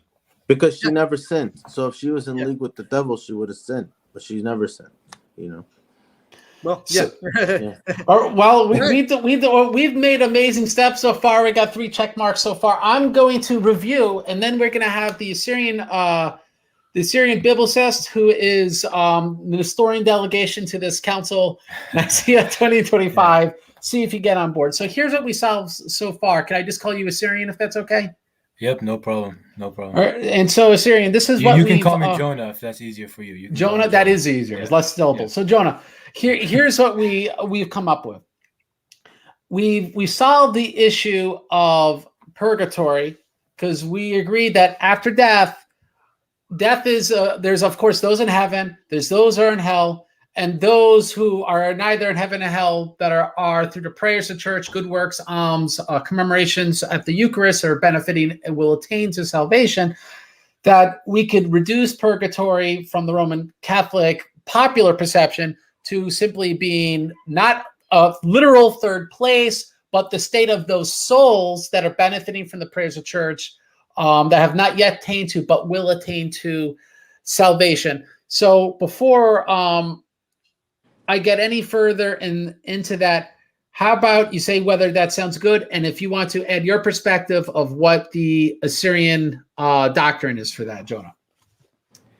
I agree with that, and especially in the Church of the East tradition, later on, like in the time of Solomon of Basra especially, he has a book called the Book of the Bee. in the book of the Bee, specifically chapter 56, I can pull it up right now. He gives a description of a state of the soul, and it sounds very much like. Please read it. I don't know how to share screen. If you could just read it, go right ahead. Yep, I'll get it right now. Give me one moment. So Syrian's looking up, and I'm going to ask the panel as he's looking it up. Subdeacon Daniel, are you an ecumenist? Yes or no? No. Catholic Matt, are you an ecumenist? Yes or no? Definitely not in the leftist liberal sense. Definitely not. No. So the answer is Yep. me. No, I'm not an ecumenist. Jonah, are you an ecumenist? Yes or no? I am not an ecumenist, which so this is a very interesting conversation. We are all conservatives. All right. Yeah, so I got Jonah, you got it in front of you. Yep. Let's go. Saint Solomon of Basra says, when the soul goes forth from the body, as Abba Isaiah says, the angels go with it. Then the hosts of darkness go forth to meet it, seeking to seize it and examine it. If there be anything of theirs in it, then the angels do not fight with them, but those deeds which the soul has wrought protect it and guard it, that they come not near it. So it's talking about how as the soul departs from the body, the hosts of darkness, being demons, will examine it and test it. I don't know about you guys, but to me, that sounds pretty much like toll houses. Yep, we agree with you on that. And how about, and so those who go through the toll houses, are they after like the traditional and Eastern Orthodox 40 days, but without any literal amount of days, after a period of time when you go through those trials with those angels, is there a period of time where a soul can be in a state of suffering, damnation, whatever you call it, but then through the prayers of church is liberated from that state, or do you not have that view? Yeah, I believe that view is there also in the fathers, like Daniel, subdeacon, he illustrated with Saint Ephraim and prayers to the departed. We have that as well.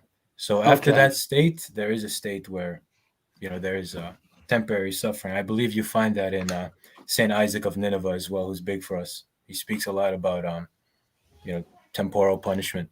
And Jonah, Isaac and Nineveh, universalist, yes or no? I've heard the arguments for him being a universalist, but I don't take the position that he is. I don't think he is. That kind of defeats the whole point of his books on repentance, honestly. All right. Well, thank you that you've clarified. Thank you for clarifying that. And so the ancillary doctrine to purgatory would be indulgences, and we've come to the compromise that if we understand indulgences with a disciplinary exemption, that meaning the whole Roman Catholic way of categorizing them as partial, plenary, because that's a discipline, whether something's partial, plenary, within the Roman Catholic system, that can't be known infallibly. That could theoretically be incorrect. And so while they could maintain the discipline, we don't have to affirm that the discipline is actually accurate. And so then we can understand indulgences merely as the bishop who gives it, recognizing that the good work or the prayer or whatever done on behalf of someone else or for the individual is beneficial for that person's salvation. So if we had that minimalistic view of indulgences, is that something acceptable to you, Jonah, making you the pretend legate to the Assyrian delegation, this council?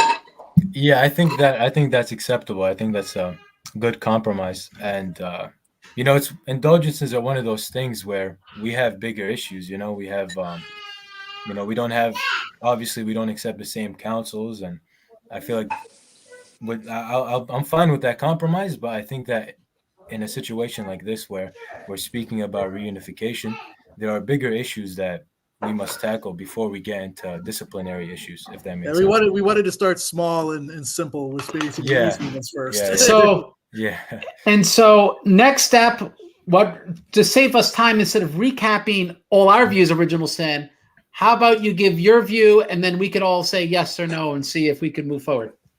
Subdeacon Daniel pretty much covered it with the robe of glory. Just so you guys know that before the schisms, Syriac Orthodox and Assyrian Church of the East shared the same early. Matt's wife had a cameo. I saw her. agree. The same. Yeah, The same. Subdeacon Daniel pretty much covered it. Yeah.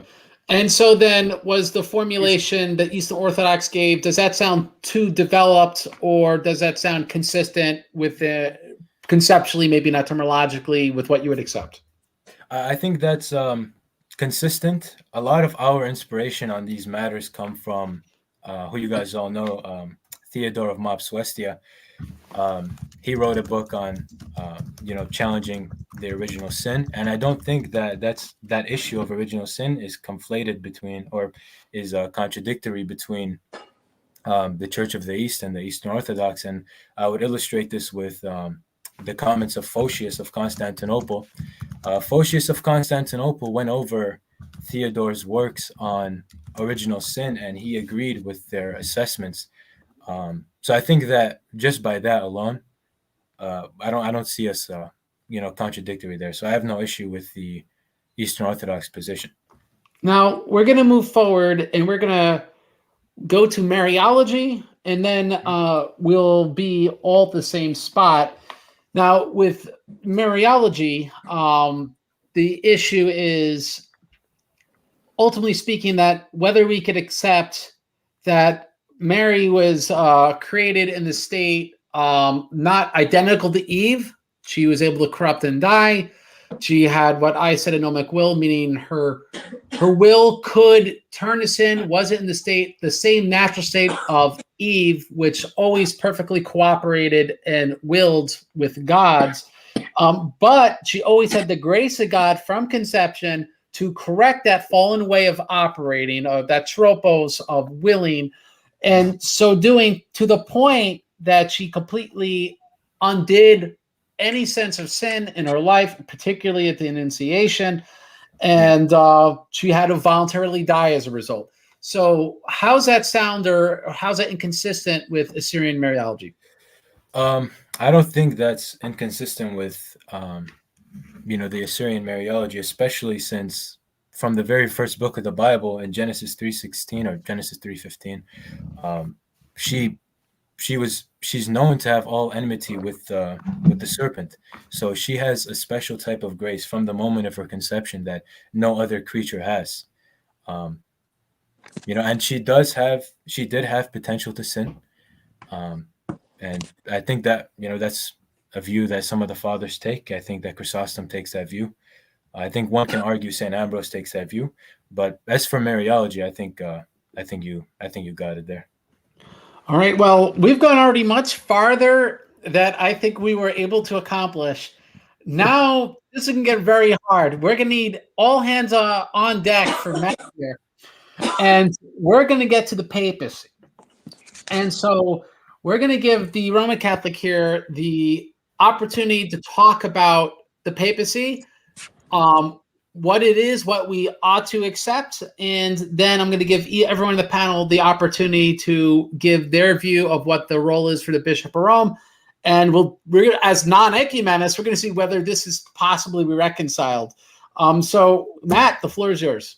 Okay, I'm starting already at a disadvantage here because actually tonight I thought I was just I'll be honest, I thought it was just going to be Craig and myself. So Mr. Jonah and Subdeacon Daniel, I mean, y'all are probably going to even get me a little bit more than Craig is over here because I didn't really prepare for y'all. But here's what I will say. I am perfectly fine. And I do believe that that the First Vatican Council, which of course none of you all accept, but I believe that basically what it said, I do see bishops of Rome acting in a very consistent way with Vatican I in the first millennium. Now, a lot of that may be post Council of Chalcedon and Ephesus.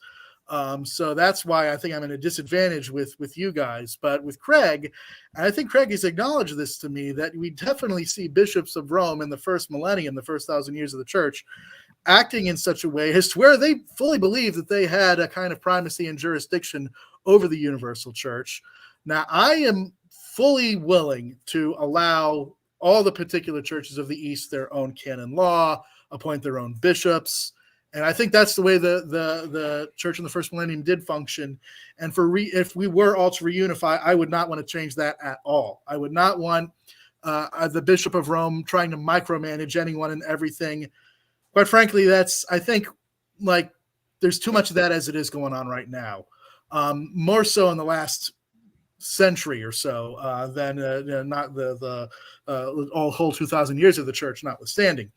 So in terms of the jurisdiction, I do think that there is a special place for the Bishop of Rome, obviously, and if you want to say, like a place of primacy, that's fine, but it has to mean something. It can't just mean, yeah, they have a primacy in the first place, but that's, being first really isn't any different from being, fifth or sixth or last. 321st.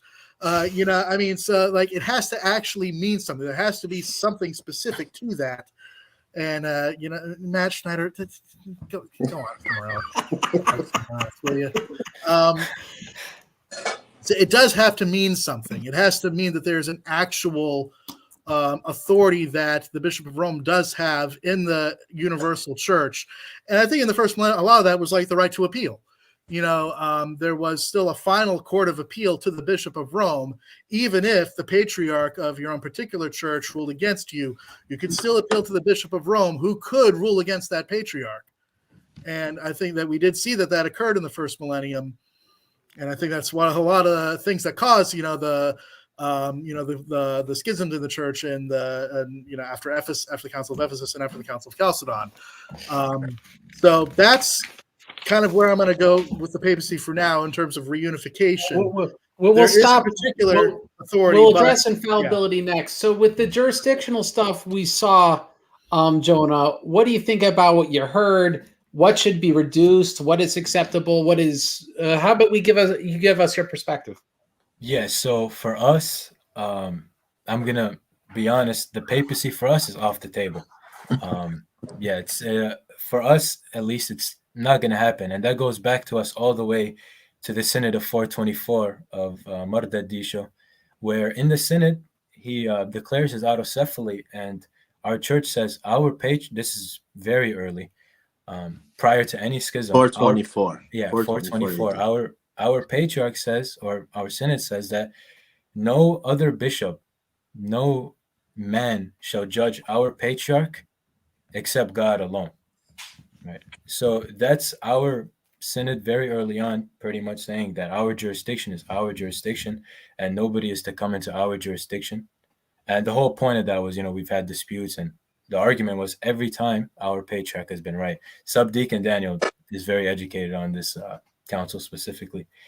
Just to be clear on that, and a little stronger of a detail from that council is they particularly say any Western bishop, meaning in the Roman Empire, because they're in the East, they're in the Persian Empire. There's no appeals allowed to any Western bishop.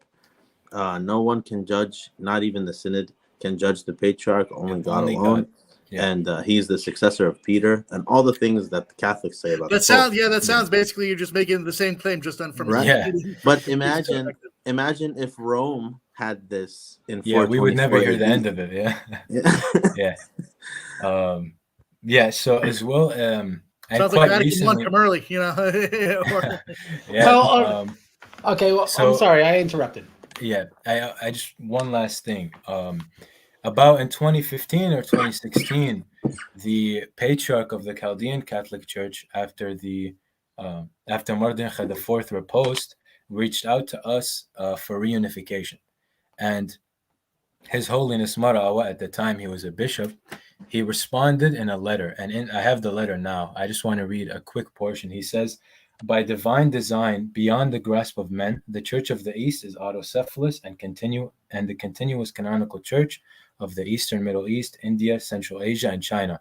It would be a violation of the Orthodox and Catholic faith as manifested throughout the ages to consider this tradition as belonging to the Roman See. For any outside see or jurisdiction claiming canonical jurisdiction over the Church of the East, indeed, if a church is under the jurisdiction of any Western bishop, the church cannot legitimately be heir of the name Church of the East." So after that, there's also been many calls for unification, and we've rejected them all on the basis of the papacy. We can't truly be called the Church of the East if we are bound to the Roman See and under the jurisdiction of a Western bishop. So that would be our position. and Matt, you're gonna have an opportunity, but I may try to bridge the gap. So I'm gonna have you wait for a little bit. Subdeacon Daniel, do you have anything to add for things that what Matt said, and whether you concur or disagree with Jonah here? As a Syriac Orthodox, or for the Church of the East? Well, you're Syriac Orthodox, so you're the legate of their church. Yeah, okay. I'm just making sure if you wanted me to add anything to his. So we would say essentially the same thing. That we view the Bishop of Rome to be Catholics hate when we say this, but the first among equals and having primacy of honor and all that. Yeah. But that's pretty much it. He's the patriarch of the West, just like how the Coptic Pope is the patriarch of his area, and the Syriac patriarch is the patriarch of his area. And in the case of Constantinople or the Church of the East, the patriarchs of their areas. So just like all of them are patriarchs, the Bishop of Rome is a patriarch. He has no universal jurisdiction over anyone. He cannot speak infallibly on matters of faith and morals. So I really don't know. We're gonna table infallibility for a moment, and we're gonna try to hash that out. Sure. So Subdeacon, do you accept the principle that a theological appeal could be made to Rome? Rome could give a local judgment. So in Rome, it's binding. They decide who's in communion, who's not. And that they could recognize the holy orders of people, or they cannot, locally speaking, and thereby extend communion to people in that situation. Locally, presuming it's not the absolute final say on the issue and an ecumenical council is that acceptable to you? Yeah. Locally, it's not they don't have the final say. And even to be fair, let me be fair. Even the synod that Jonah just mentioned in the Church of the East, we would disagree with that too. Like, there's no patriarch that cannot be deposed or that a synod can't judge. I don't even know if they would still agree with themselves on that, to be honest. Well, let's ask Jonah right now. So it seems like Subdeacon accepts. I'm just going to put it in very few words because you already heard what I asked. Yeah. Non-ultimately binding appeals, but appeals that have the authority for Rome to extend communion, to recognize orders, and for them to have moral authority, so that then they would have to rise to ecumenical council. Is that something that you find acceptable, or that cannot be squared whatsoever with the canons of your church? Yeah, so like Subdeacon said, locally there's no problem. The issue would be with us is if they were to dictate our jurisdiction, where we would be bound to whatever they say. That would be the issue there. But as for locally, there would be no issue. We're not against appealing to other bishops for aid. It's happened all throughout history. But the issue would be dictating our jurisdiction. To give an example to Matt, we were told that we would have to submit all of our prayers and liturgies and hymns and everything, our rights, to Rome, so that Rome can approve them to be. Rome's going to approve our stuff. We've been doing it for 2,000 years. How do they know about our stuff? That's pretty much how I would put it. All right. Well, but I think we established, because I'm trying to now put what we could accept before, like what we think we can accept, but what we could accept. So Rome could take appeals, that they carry the moral authority that Rome could extend to the communion if they accept the appeal and they rule in favor of whoever's appealing. Rome in isolation. Before I get to that. And so they carry that moral authority, but they're only finally binding in an ecumenical council. And so that's something I, as an Eastern Orthodox, could accept. And we're going to get into Ephesus and Chalcedon maybe very briefly, because that's more like rivalry stuff than doctrinal stuff for the moment. Yeah. But so that being said, from what you just heard before I'll get to one more thing. So from what you just heard, Matt, is that acceptable, or could the ecumenical council in no context be the only mechanism to make this binding? Yeah, I have to. As far as I understand it, I don't think it could be only the ecumenical council. I do think the Pope has, for Vatican I, I do think he has the authority to do it himself. However, in terms of, when you're talking about there, in terms of like submission, like give me all your stuff and we'll tell you how much of it that you can keep.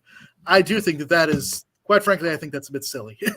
that's kind of silly, and that should not be the case. So I don't think that, like I said, I don't want the Pope micromanaging every particular church. I think it's happening too often now within the Roman communion as it is. And so far be it from me to want it to continue when we're trying to get back together. Like that seems a bit absurd to me. And that now, I think so you would say, Matt, then that the Pope unilaterally could issue a binding deposition of a patriarch that does not require the consent of other patriarchs. Yes or no? Good question, and I could be wrong, but I think so. Okay, and could be wrong though.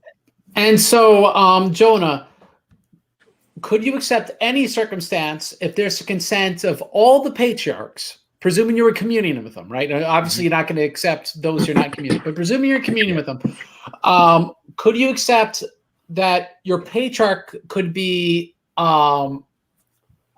deposed by a consensus of the patriarchs and then a new one elected by your own synod? Is that acceptable or not acceptable according to your candidates? Yeah, that is acceptable. Okay, that is acceptable. Yeah, it wouldn't be done. Yeah, it wouldn't be done by an individual bishop. So the synod that I mentioned, where it says no one but God can judge him, how I interpret that would be the fathers say, like Saint Athanasius, many, that the Holy Spirit is with the ecumenical councils. So when a patriarch is deposed by an ecumenical council, that would be considered the will of God. So that would be in the case where the patriarch can be deposed. The patriarch is not above an ecumenical council. Okay. And so it seems to me what we can hammer out thus far is agreement between the Assyrian, the Syriac, and the Eastern Orthodox on this issue of ecclesiology. It seems that this is something that Rome maybe could accept, maybe cannot accept. And so now the question would be whether or not I could maybe frame this in a way which could be acceptable to you, Matt. And so this is now the olive branch. You ready? Okay. And so could we accept that due to the Pope being able to post something, he operates in concert with other patriarchs, that it's binding for the Pope personally, right? That for your jurisdiction, when he deposes someone, that decides for your jurisdiction who's in, who's out, whose holy orders are good, whose are not good. That is completely up to your discretion. But that in jurisdictions outside of yours, that their consent is necessary in order to establish for themselves whether they recognize this, whether they concur. Is that acceptable? Yes or no? It sounds like it could be. And again, like there may be people who correct me and come back at me and say, no, that's not in line with Vatican I, and they lay the smackdown on me. If that happens, that happens. But from what you said, I think that sounds okay. All right, so just on that, you as a legate will have to return to your synod and see if they accept it. It won't be the first time a legate was rejected at Rome. But okay, so we've now established that. Let's now talk about infallibility. Matt, how about you give us the 1 minute or less definition of papal infallibility? We'll pose it to the panel and we'll see what we could do to work through this issue. Okay, well, predictably, I'm probably not going to like this, but I'm going to go ahead and tell you it anyway. It's the three, conditions that the Pope must fill in order to be speaking in an infallible manner. He has to be invoking his apostolic authority, or ex cathedra. It has to be from the chair, as in he is saying this as the successor of Peter, and it has to be on a matter of faith and morals. You can't say from the chair, I bind that, here tomorrow's winning lottery numbers. Nah, doesn't work. Even he could try to say that. He could try to say that from the chair, but it wouldn't be infallible at that point. So all these three conditions are necessary. Not one of them is sufficient on themselves. So ex cathedra, on faith and morals, and the final one is binding. Is he intends to bind everyone, not just a particular thing. Because if he does the first two, and then he says something to only for maybe only one particular diocese in communion with Rome, that would be a use of his binding authority, but it wouldn't be an infallible decision that can never be reversed. Or that would probably be a disciplinary matter in that sense. But when he's talking about a dogma of faith and morals from the chair, as in invoking his apostolic authority, and to the entire universal church, the Holy Spirit protects the visible principle of the unity of the church from committing a catastrophic error in that sense. Because in doing so, if the alternative, if the visible principle of the unity of the church were to invoke his apostolic authority and bind the entire faithful on the matter of faith and morals to a heresy, the whole religion collapses. And so the Holy Spirit is going to keep the whole religion from collapsing. Okay, and so I'm going to go with you first, Subdeacon Daniel, then I'll go with Jonah. How's that sound to you, Subdeacon? I have a question for Matt before I answer, really quick. Matt, do you consider the Tome of Leo ex cathedra or by a council? It's another good question. I'm pretty sure I would consider it. Yes, I would consider it ex cathedra. Okay, and then so in that circumstance, you would say that we would have to accept it, correct? Yeah, probably. Yeah. without the delving even further, and I'm at a disadvantage here. I didn't prepare for you. Sure, no worries. But yeah. Without doing any further digging. Yes. So I respect Matt's explaining it in the way he did to make it easier on our ears, but I still think that is something that I don't see us accepting. Yeah, I would agree with that. I don't think that we would ever accept that, because for us it would have to be found in our tradition, which the Syriac tradition that both me and Subdeacon have inherited. We don't believe it's present there, and we don't believe it's present in the scriptures either. One can make the argument, obviously, but for us that would also be something off the table, with all due respect. No, that's fine. Would you at least acknowledge that, because obviously from the Latin tradition, obviously Leo, the Tome of Leo, is going to be in that Latin tradition. So that's part of the tradition that I've inherited. Yeah. Along with, like Pope Agatho and I acknowledge. That's fine. Okay. Yeah, we acknowledge the position, and we understand where you're coming from. But for us, that would not be something that we would be able to accept based on our tradition and based on the just the wide range of the church. When he's saying our, I want to just expand a little bit. When he's saying our tradition, what we mean is like when the fathers delivered the faith to us and told us, like, here's the Trinity, here's the incarnation, here's the sacraments and the priesthood and everything you need for salvation. But nobody told us that there's a Bishop of Rome that we need, that this is applicable about. Yeah, it's not in the deposit of faith for us. Yeah. I get it. Yeah. And so, I would of course agree in principle with Jonah and Subdeacon Daniel here, but let me try to give Matt the opportunity to clarify matters, because Matt, would you accept that Pope Honorius was an anathematized heretic? Yeah, it kind of sounds like it. Yeah. All right, and so, and would you at least accept the theoretical possibility that Pope Vigilius, before he condemned the 3 chapters, that it was heretical for him not to condemn the 3 chapters? Yeah, I mean, heretical for him not to do. He misunderstood it, I think, and we can get into the whole historical. Yeah, thing. And we're gonna get into that. So if it just stopped there, it would have been heretical for him to do that, right? Well, yeah, if he had, because they were objectively, I guess you could say, objectively heretical things that he subjectively thought were orthodox, and he subjectively himself was orthodox.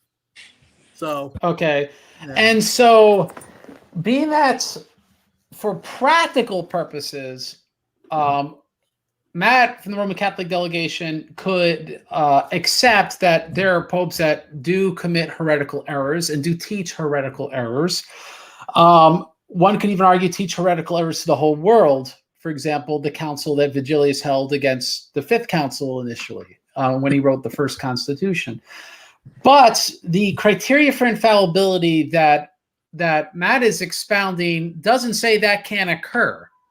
What he's saying that when the Pope intends to teach doctrine to the whole church, all the hokey pokey that he just gave, that this is when infallibility goes into place. So now let me pose this to you, Matt, and see if you can accept this. Intent is necessary. Correct intent is necessary for infallibility to actually be operative. Correct, Matt?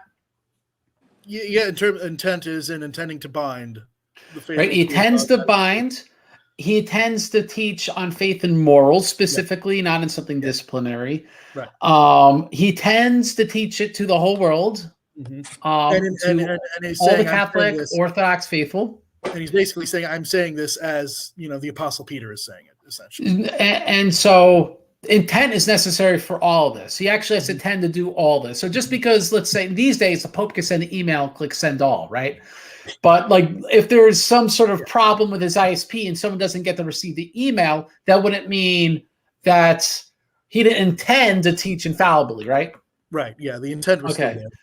The intent was there. And so let me pose you this. Is it humanly, epistemically possible to know the intent of any human being? Well, if they tell you, this is a very important question. So now you got to, generally speaking, can we know the intent of any human being? Unless you want to say, do you know someone's lying? Do you know when someone's lying to you? I guess if you want to say could the Pope say all those three specific things and be lying about it? And it would be like about it, psych, gotcha. It would be like, well, God forbid I say something heretical, right? Uh-huh.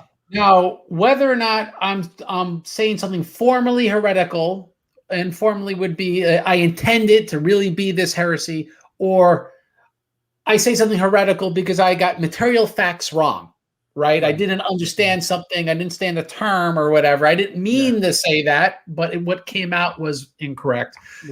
Yeah. So intent is the deciding factor, whether or not I purposely went emphatically to say something heretical, or whether I said something heretical but not emphatically, based up with correct intention but with bad facts at my disposal. That doesn't mean it's good, doesn't mean I'll go to heaven. It would be different. And so my question would be then, is it humanly possible for that intent to ever be known with certainty? I'm still having a little bit of trouble, I guess. Because if I can make the same heresy could be a material error or formal error. Right. The only deciding factor is whether or not the intent is there to formally teach error. And usually, when we talk about formal heresy, it's usually about obstinate refusal to receive correction. Yes. And that's everyone's going to make mistakes at some point. Everyone's going to make a mistake. I've definitely made theological mistakes before. And it's when people bring the information to you, is are you at least open to being corrected here? Or are you going to obstinately persist in your error? That's when it becomes a sin. But obstinance is a condition of the heart, and no man can know another man's heart. Would you agree with that? Because here's what I'm getting at. If we could put the Pope's intent into the category of not known with certainty, this would allow the Pope to, on paper, theoretically have infallibility, but there to be no certain way of knowing when he's doing anything infallible. And so it makes infallibility a non-issue because it's never actually enforced. But it also, I can see where you're going with that, but it also, doesn't it make it practically useless? Well, yeah, but the three of us think it's practically useless already. Well, I know you think that. But does this allow you to have your cake and us to have our cake? I see. And so that's what I'm trying to hammer out here. That's. I'm sorry. I gotta. Maybe it's just me. If it's 3 against 1, that's fine. But I think here's where I'd have to have a problem. No, it has to be useful. it has to have a practical application here that the But church. but where is that in the Vatican I definition? I mean, so it sounds to me you have the room. You have the room right now, Mr. Leggett. You can still get synodical reception later, where you could clarify your doctrine, where that there's no certainty behind that intent, and so we're not going to judge now how useful or not useful it is. That's not the point. The point is this is something that could exist in theory, but it's not something that we can have epistemic certainties enforce in any given moment. Yeah, I could play nice with you and accept that, but I don't think I can here because honestly, that sounds just a little bit like too ecumenistically. That sounds too ecumenism to me. That's a little bit too indifferentist to just because we all know, you want to say yes, the Pope has intent. He had the intent to teach Immaculate Conception. That's ex cathedra. That's true. We could never. It seems that if I were to accept what you're saying, then with Ineffabilis Deus, the proclamation of the Immaculate Conception, someone could go, "Are you sure? Do you really? Was he really exactly?" So it permits us. It permits us to say, well, yes, you think that's binding, you think that's infallible, but because you concede that intent can never be known with certainty, there can be no certainty whether this is actually binding. I might have to be a stick in the mud on this one. I tried my best. It looks like this compromise on intent will not work. Now, let me just pose the rest of the panel. If, for whatever reason, he capitulated or got replaced by a flaming liberal legate, would we allow the Western jurisdiction, the jurisdiction of Rome, to have this high-minded idea if they would admit to the fact that there's no way of knowing if it's ever actually really happening? We don't have to accept it, therefore. Is that acceptable for the sake of charity, or is that just too insulting to your intelligent subdeacon? It's not that it's insulting to my intelligence. It's that it's going to lead to another eventual thing where the Bishop of Rome is going to think he can do that again. Yeah. All right. So you're seeing from a pastoral viewpoint, it's just dangerous to even have that door open in that weird sort of way. Jonah, how about you? Yeah, I agree. I think it's very dangerous in this case. And it's true that we can't know his intention, but I would ask you, would a Roman Catholic be able to argue that the Holy Spirit would be able to protect the decree either way?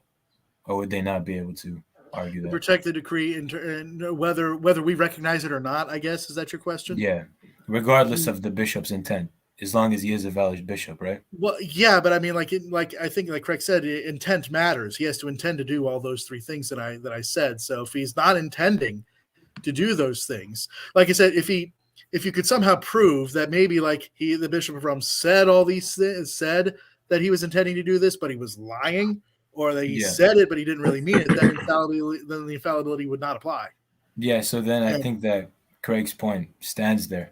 And then if that were the case, that there is an infiltrator, then it would be very dangerous for the body. Well, obviously, but I mean, I guess maybe I'll just have to say that, I trust the Holy Spirit to not let demon, like a flat out lie, like demon, do something to that massive effect. Yeah, right. I think that's fair. I think that's fair. But I tried my best.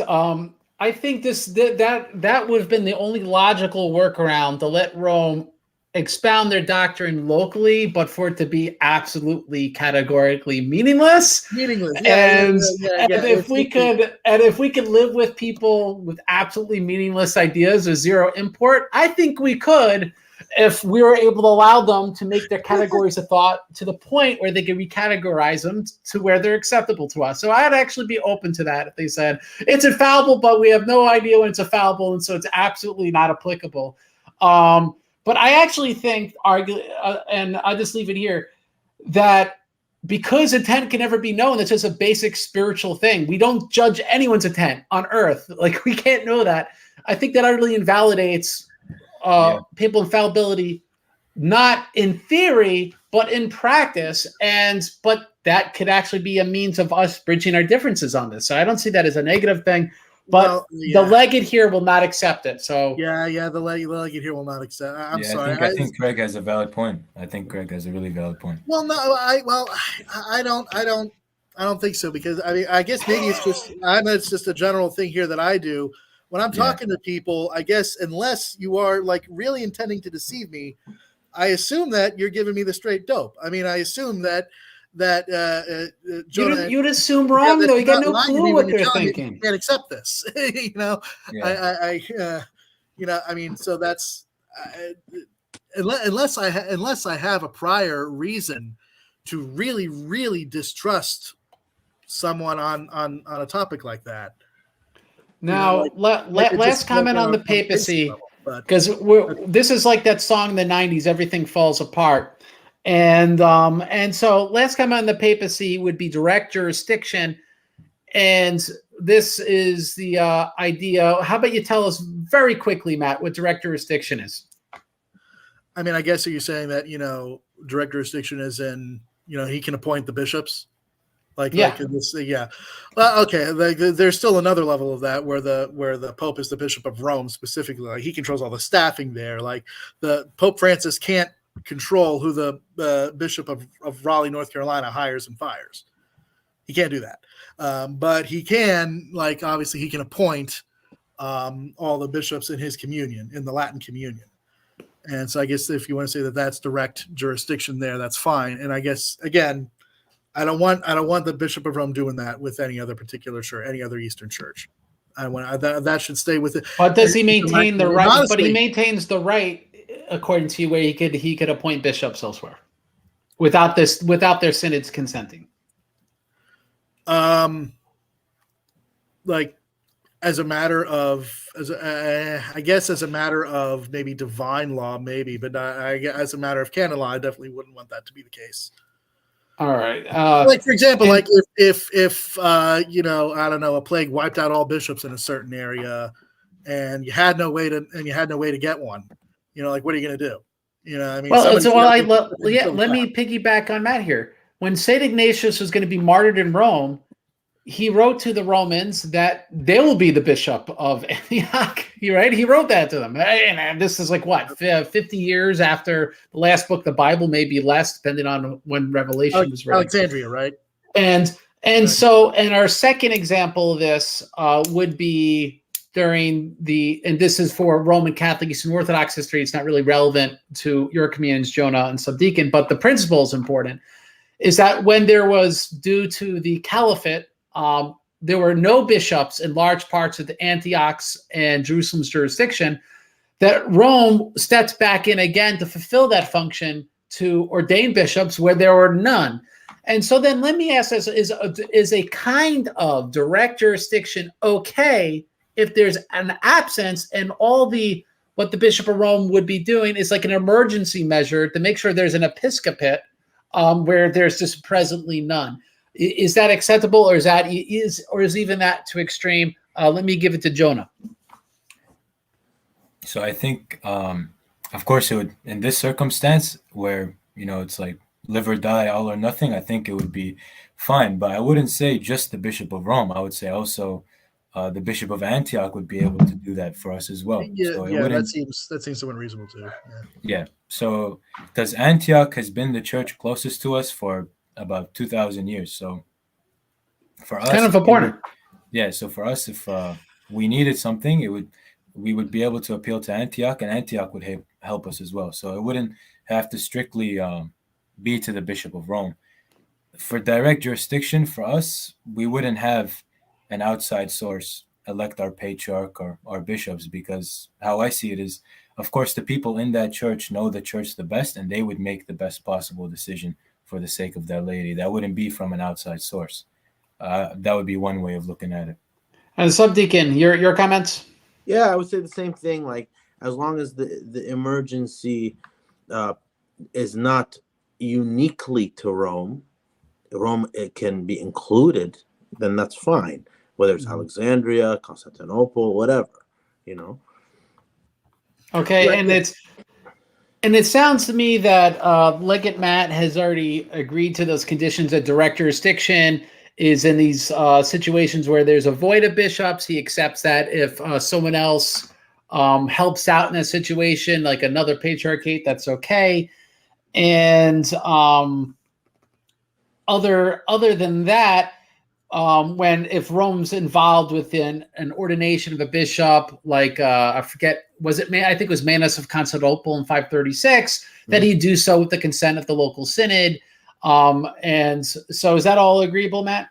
Yeah, and like as a general point, I mean, now we have this. This didn't used to be the case, of course. Going back, centuries and millennium. But now, of course, you have bishops, like a priest in one diocese will get appointed to a bishop all the way across the country, who will then get elevated to another bishopric in another part of the country. Like hundreds and hundreds of miles away. And canonically, that's possible. I'm not going to say that the Pope is not allowed to do that. But that's not the way I wish things would happen. I kind of, I'm a big believer in the principle of subsidiarity, where, maybe local communities should be able to kind of have more say in this, in terms of, hey, how about we kind of maybe, can we get someone from, our area to pastor to us, please? Decentralization. Rather than, some derp from, California whom I've never met. No, he may be a good, faithful Catholic. I hope he would be a good, faithful Catholic. So in the broad scheme of things, it should matter, because we should all be believing the same things anyway. But, subsidiarity, if it can be handed on the more local level, it should be. It's now everything's about to fall apart right now. We got super close on paper and theory with almost every single topic. We've made headway. Even with Let's celebrate the headway that we have made. Yeah, I mean, with most of the papacy, supposedly we might have the Anglican delegate here. I don't know how to include him. So we got very close. We're gonna include our Anglican legate, Father James. If I know, I might have to kick someone out so someone could go in. Subdeacon, you're a trooper. I'm gonna kick you out for a little bit. Is that okay? No problem. All right, so let's see. Does this work? No, it don't work. So I kicked him out for no reason. Okay, 1 second. We're going to see if we get the Anglican legate in. It's just we got closer, I think, to anyone in human history has ever got to getting this many non-ecumenists on board. And I may be having issues with getting Father James on. I can't get this fifth guy here. This is terrible. Let me see. Maybe this will work. No, that didn't help at all. Well, it's Father Jim to keep screwing around here, and you be patient. And so we came very, very close. When we get on, maybe he'll get his comments on what we said so far. But the question is, where does the rubber meet the road? So on paper, we're so close. And I would say, even logically speaking, I could see a Roman legate allowing that intent thing to go through, because it doesn't actually validate Vatican I. Perhaps, yeah. Right. So, I mean, I think that could actually work on paper. And so, I mean, I think we're closer than we've ever been in history due to that. But that being said, we're about to see it go with Chalcedon and Ephesus. So, like, that's where the rubber meets the road, where we have these situations. And we can't unpack this. It's going to be too many episodes, already more than 2 hours. But so I'm just going to actually, instead of posing to you what you don't like, I'm going to pose to you, to Jonah, and then to Subdeacon. Is there any way, with any sort of clarification, any sort of apology, that you could accept the Council of Ephesus and the Council of Chalcedon, or one and not the other? Jonah, how about you give it your best shot? In the Church of the East perspective, Ephesus would not be able to be recognized as a true ecumenical council, because it spends more to just Christology when it comes to our perspective on Ephesus. And even Metropolitan Hilarion, when he has a book on Isaac the Syrian, the spiritual world of Isaac the Syrian, he even mentions in his book that for the Church of the East, a big issue is the procedures of the council. You guys are well informed of the council being done prior to the arrival of the Antiochians. So that would be one of the issues there. And then we would dive into Christology. So that would be how I see it. I don't think the Church of the East can accept Ephesus. But as for Chalcedon... Well, but could we now, 1,600 years later, do any sort of agreement where then you could accept the council? What Antioch originally did 2 years after the council.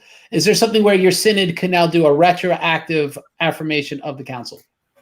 It's definitely possible, but there would need to be some major clarification, with the 12 chapters and with, the procedures of the council as well. For that to happen, there would have to be, I think the first step would have to be a acknowledgement of the anathemas, which we would consider false. The anathema on Nestorius and those. He's talking about the 12 anathemas. Yeah. And so sadly, for the sake of popular consumption, we're not going to be able to, this could be a whole other episode, whether we could play these kind of mind games to try to reconcile these things between the traditions. Yep. But how about Chalcedon? Is Chalcedon acceptable? Chalcedon is already accepted in our perspective. There was a synod in 544. The guy in my profile picture, Marawa I, he's a venerated saint. In his synod in 544, he ratified the ordinances of Chalcedon. All right. So it seems like we have one and not the other. We need creativity to get the third letter of Cyril to be accepted, certainly speaking, maybe more creativity than is humanly possible. But all right, Subdeacon, Chalcedon and the subsequent Orthodox councils, is there any way they can make things right that you could accept it?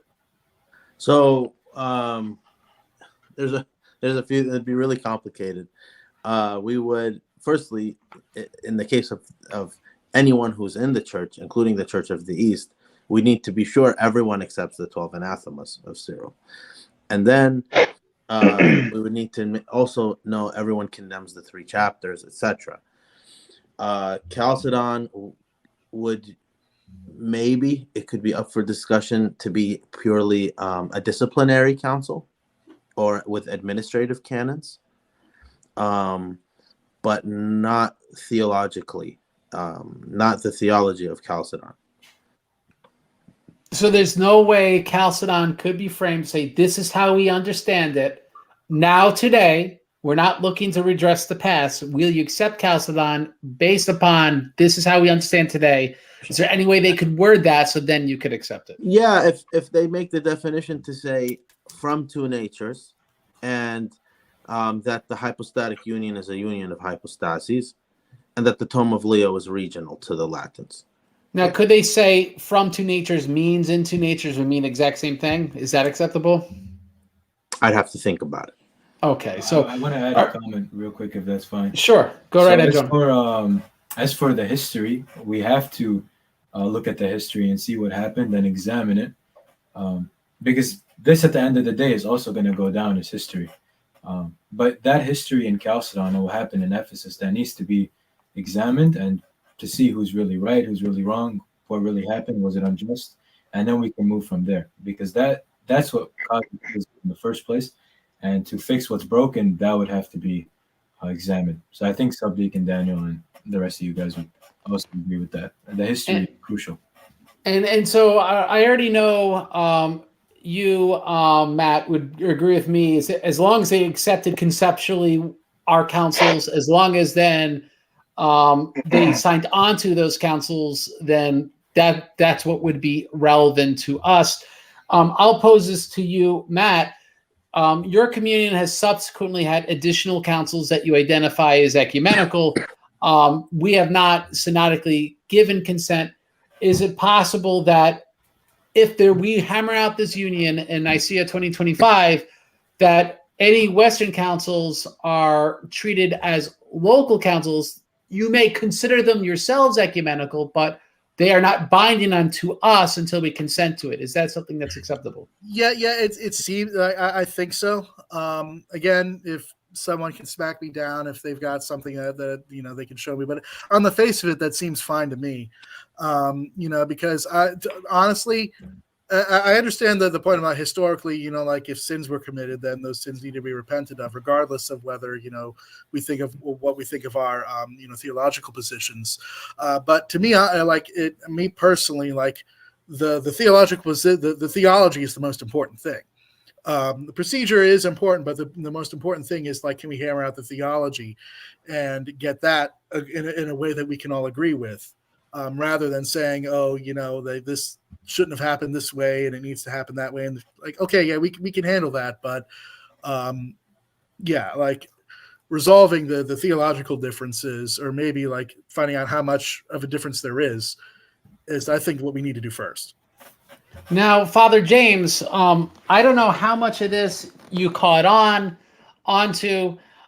So I'm gonna first ask you. I'll ask you this: have you heard our reconciliations on purgatory indulgences, original sin, immaculate conception, and as far as we got in the papacy? Or how far were you able to get into that?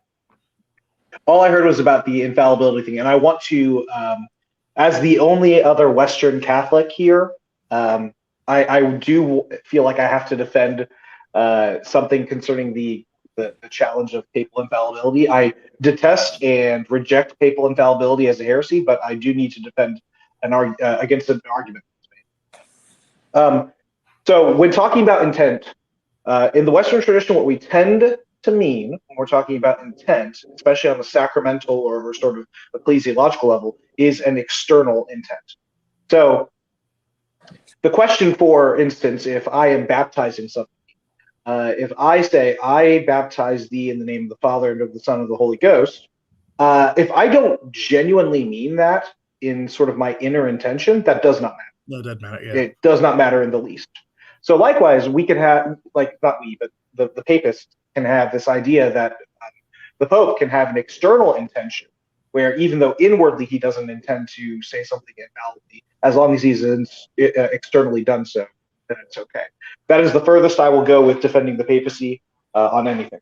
Thank you. Now, Father, would we allow a particular definition of intent? Would you allow that particular definition of intent that I gave forward to apply to infallibility for the sake of rendering it impractical and inapplicable? I think it would have too much damage to our just sort of general understanding of how the church works when it comes to intent. And I think it would give into a lot of sort of, especially postmodernist sort of mentalities. So I would have a major issue with that, because it might heal in a sort of fake ecumenism in the here and now, but it's going to cause so many other issues down, if not even. Okay. And so we have, ironically, perhaps the Anglican delegation putting the largest roadblock to that is what we do best. Now let's do we anathematize and depose Father James and not recognize him as a legate? Raise your hand. Subdeacon? Oh, the papists always hate us anyway. We can say the best thing. Do we depose him? All right. So you don't matter, Father James. You could just observe what's going on here. Let me ask you this: first 6 ecumenical councils you could accept, I presume. The 7th ecumenical council you could accept. We've talked beforehand about the Latria Dulia distinction. Is there any theoretical basis in which you could accept the Latria Dulia distinction? No, yeah, I totally can. I think it's the question is not so much the Latria Dulia distinction itself as much as how it tends to work itself out theologically. So within the Anglican tradition, even within the Reformed Anglican tradition, we have those distinctions, although we don't say it exactly that way. So, for instance, a very Reformed element of our liturgical practice is the priest will reverence the altar. He passes by it. That is not worship, obviously, but we just we can recognize that distinction between worship and reverence. So, yeah. And so, could you accept the reverence and making images of the saints for the sake of making reverence to the man of God? I'm personally not opposed to it. I mean, I have iconography, and I'm not opposed to reverencing icons. My issue tends to be on the extent of how it's done especially within the East, but even within Now, various segments of the West. could we render it as disciplinary and then thereby up for negotiation how someone references, but that it be obligatory to reverence the saints and images of God, that you must be able to pay reverence to them and that they're worthy of reverence? I would actually have to reject that. Sorry. All right, so then we hit that roadblock there with the Anglican delegation, but they've already been deposed and are not part of this council. Quick one, yes or no? Could everyone just agree to leavened bread and just deal with that so that there's no more arguing over it? We use Jonah, leaven. Could we have leavened bread and that's it? All we use is leavened bread. We don't use anything else. All right, Subdeacon, could the Armenians, just for the sake of peace, put the least bit of yeast in their bread and a drop of wine in their chalice? Or we tried telling them. You could try telling them. All right, and so you'll accept it, and if they just don't go on board, just their synod won't accept this council. All right, Father James, can we make all the bread leavened? Are you okay with that? If that makes everyone else happy. Well, I would love to also add crackers and grape juice. We don't want that. He doesn't count. All right, Matt, but yeah, I agree. Yes, leavened bread. Matt, could we return to the original Latin practice of having leavened bread? We not pass a comment on the validity of the Eucharist in the past, but now starting 2025. The Latin Rite and all the rites will use leavened bread for the sake of peace in the church. No. All right. So, nope. Right, we hammer all this theological stuff, but they won't put any yeast in their bread. So there you have it. Now, here's the last one, and then we're going to have audience questions, which is the saints. Is there any possibility that we could accept each other's saint canonizations? Father James, could all of our saints be saints? Yes, and we have one unique saint as Anglicans that is canonized, and that would be King Charles, Saint Charles the Martyr, Charles I. So I do want to hear everyone's thoughts on that. He was martyred defending the episcopate against the Presbyterians. Yeah, maybe I'm confusing him with someone else. Wasn't there another King Charles who maybe converted to Roman Catholicism on his deathbed or very close? That's Charles II, okay. Which would be. So his father then is what you're talking about? No, Charles. I think it's his grandfather, if I recall correctly. King Charles I is the one who was martyred for defending Anglicanism against Puritan Presbyterian. Okay, I didn't know that. That's. Catholic Matt, you accept who's that guy of Narek? You accept that a Syrian guy is a saint? Is it a problem to have all these guys outside of Roman communion to be saints?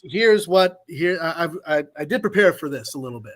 So here's my hello, Brother Paul. Here's my thoughts on this matter. I have definitely seen a lot of Eastern Orthodox saints that write vicious polemics against Rome. And obviously on a personal level, I find it revolting. And I also probably know that there's no way Eastern Orthodox are ever going to say, okay, never mind for those people. But could you say never mind? No, but here's what I think we could do. We could say, okay, polemics are polemics, sins are sins. We'll have to just leave these folks alone for you to venerate locally. And you can call them canonized, and every other communion is just going to have to tolerate it. Just going to have to live with it. Just going to have to live with the fact that those polemics were said, and somehow God had mercy on them, and they got to heaven anyway. All right. So Matt's going to give a cautious yes. We're going to give you a response in just a second, Father James. Just very quickly, if our Oriental delegation is still here, could you accept anyone else's canonizations? Yes or no? No. No. Jonah, could you accept anyone else's canonizations? Yes or no? No. I would have to agree with no. How about you, Father James?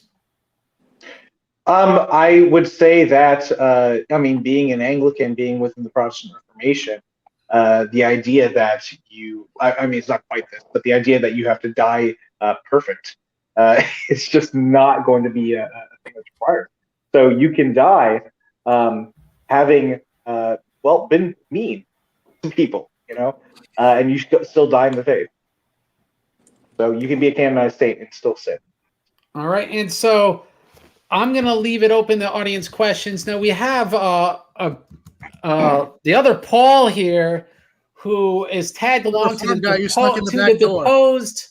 the deposed Anglican delegation to this council. We're slowly taking over. Let me give you a couple minutes to have comments based on the compromises that we were able to actually accomplish in this pretend council. Is there anything you'd find acceptable? Is there anything that let me just leave it to you. There we go. Mr. James White's friend himself, the other Paul. Audite. Qui non subordinato esse regi Anglico anathema sit. Get this guy. He's stuck in the back door. Get lost. For the normies out there, he who is not in subordination to the King of England, let him be anathema. All right. So, sorry, Matt. I couldn't say hi to you. I want to say, but hello. Good to finally catch up with you live. You as well. You as well. Wow, a lot of stuff to summarize. So let's see. So papal supremacy, infallibility, cringe. And so I'm going to cut you short. So take your 2 minutes. Be concise. Yeah, sure. So papal infallibility and supremacy, cringe, can't accept that. Iconodulia, more strong than Father James. No, that's cringe, can't accept that. I think, and perhaps he probably does have a different interpretation, but with the Homily 2 of the second book of Homilies against the perils of idolatry, I think that is abundantly clear that second council was utter cringe and wrong. What else? Veneration of the saints. Again, another area I'm probably different with Father James. I'm quite strongly against that. As to like the most basic kind of it, where you like ask a saint to pray for you. So none of the super elaborate, oh Mary, I come to thee, I fly under thy protection and that. But like the really kind of basic, hey, Saint so-and-so, please pray for me. Like if it's not elaborate, I'm still kind of against that, but I'm not going to be most fussed Anathema. if someone does Anathema. that. Anathema. No, anathema to everything else, but perhaps not to that. Probably just a cautious little, Throw this heretic out. Let me add one more thing very quickly. Hey, Paul, now, get out. Paul, may I add something? Paul. Security. Yeah. So I do want to ask if we can stop stealing Anglican saints like the beloved C.S. Lewis.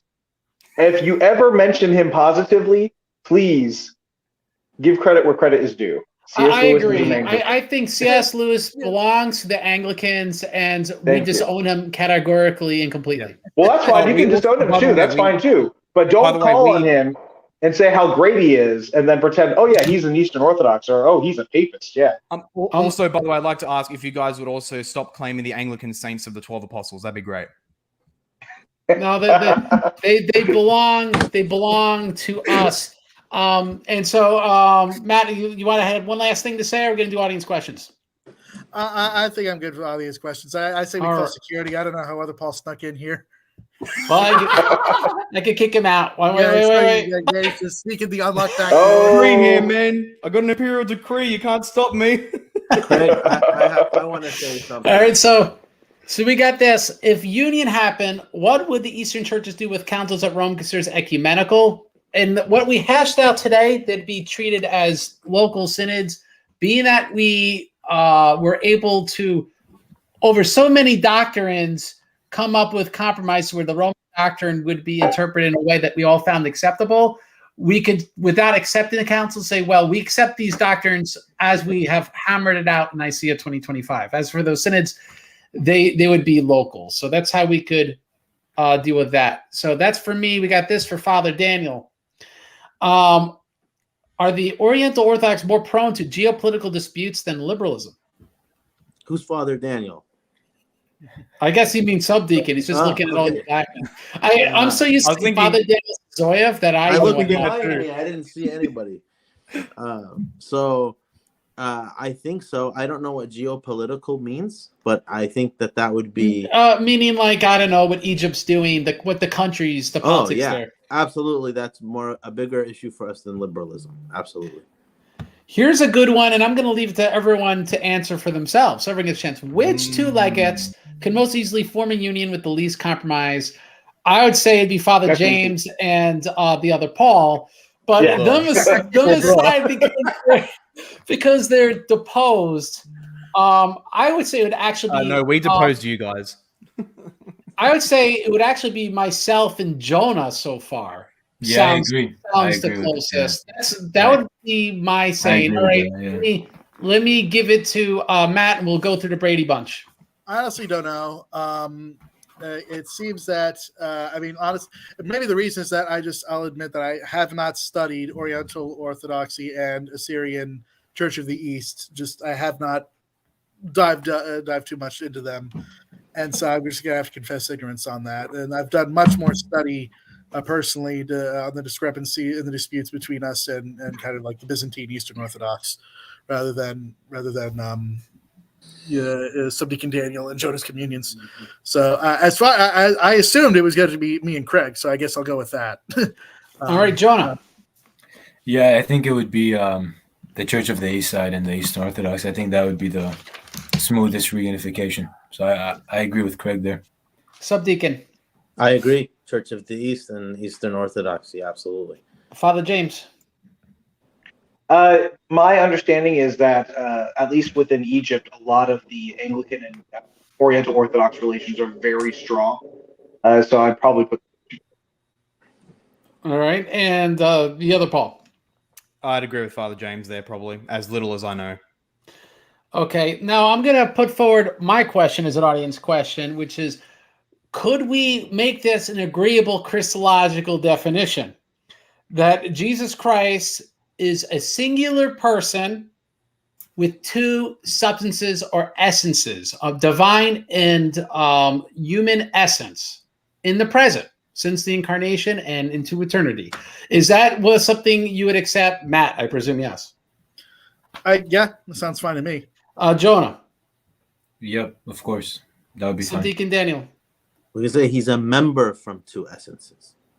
He's a what? A member from two essences. What's that mean? Maybe I don't remember in that way. He's Can a someone member. Explain that to me. This is already lost in translation. He's a member from the humanity. He's one human from all of humanity, and he's divine in that he shares the same essence as his Father. So he's a member from both essences.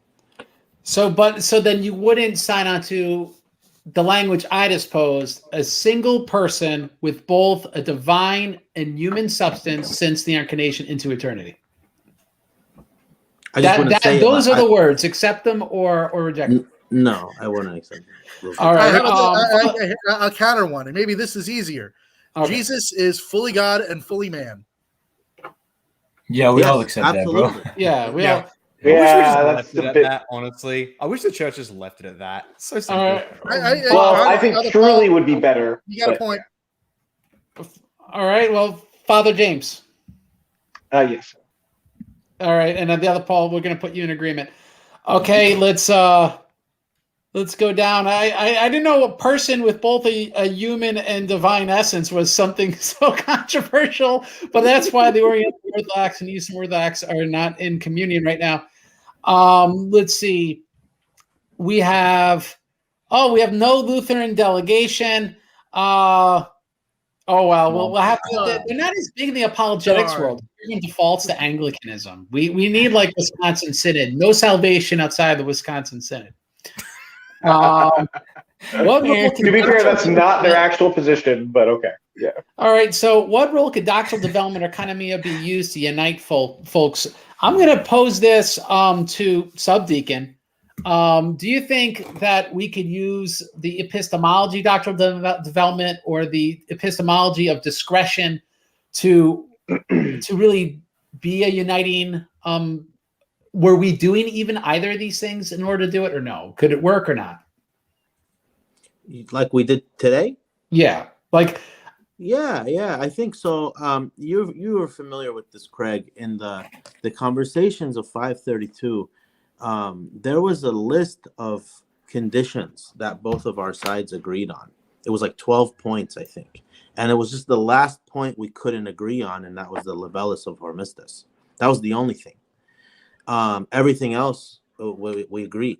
So we got to find that list, because who cares about the Libellus anymore, right? And then that's it. Matt. We're good.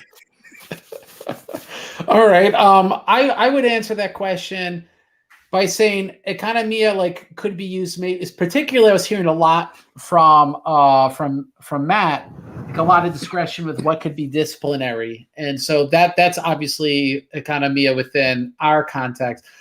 Doctrinal development also works as well. But I wouldn't accept any compromise on doctrinal development, because essentially you're saying is we just changed our mind over years and we just want to make it epistemology, make it okay to change our mind, and that I don't accept. I'm going to pick two people at random, Jonah and the other Paul. How about your opinions?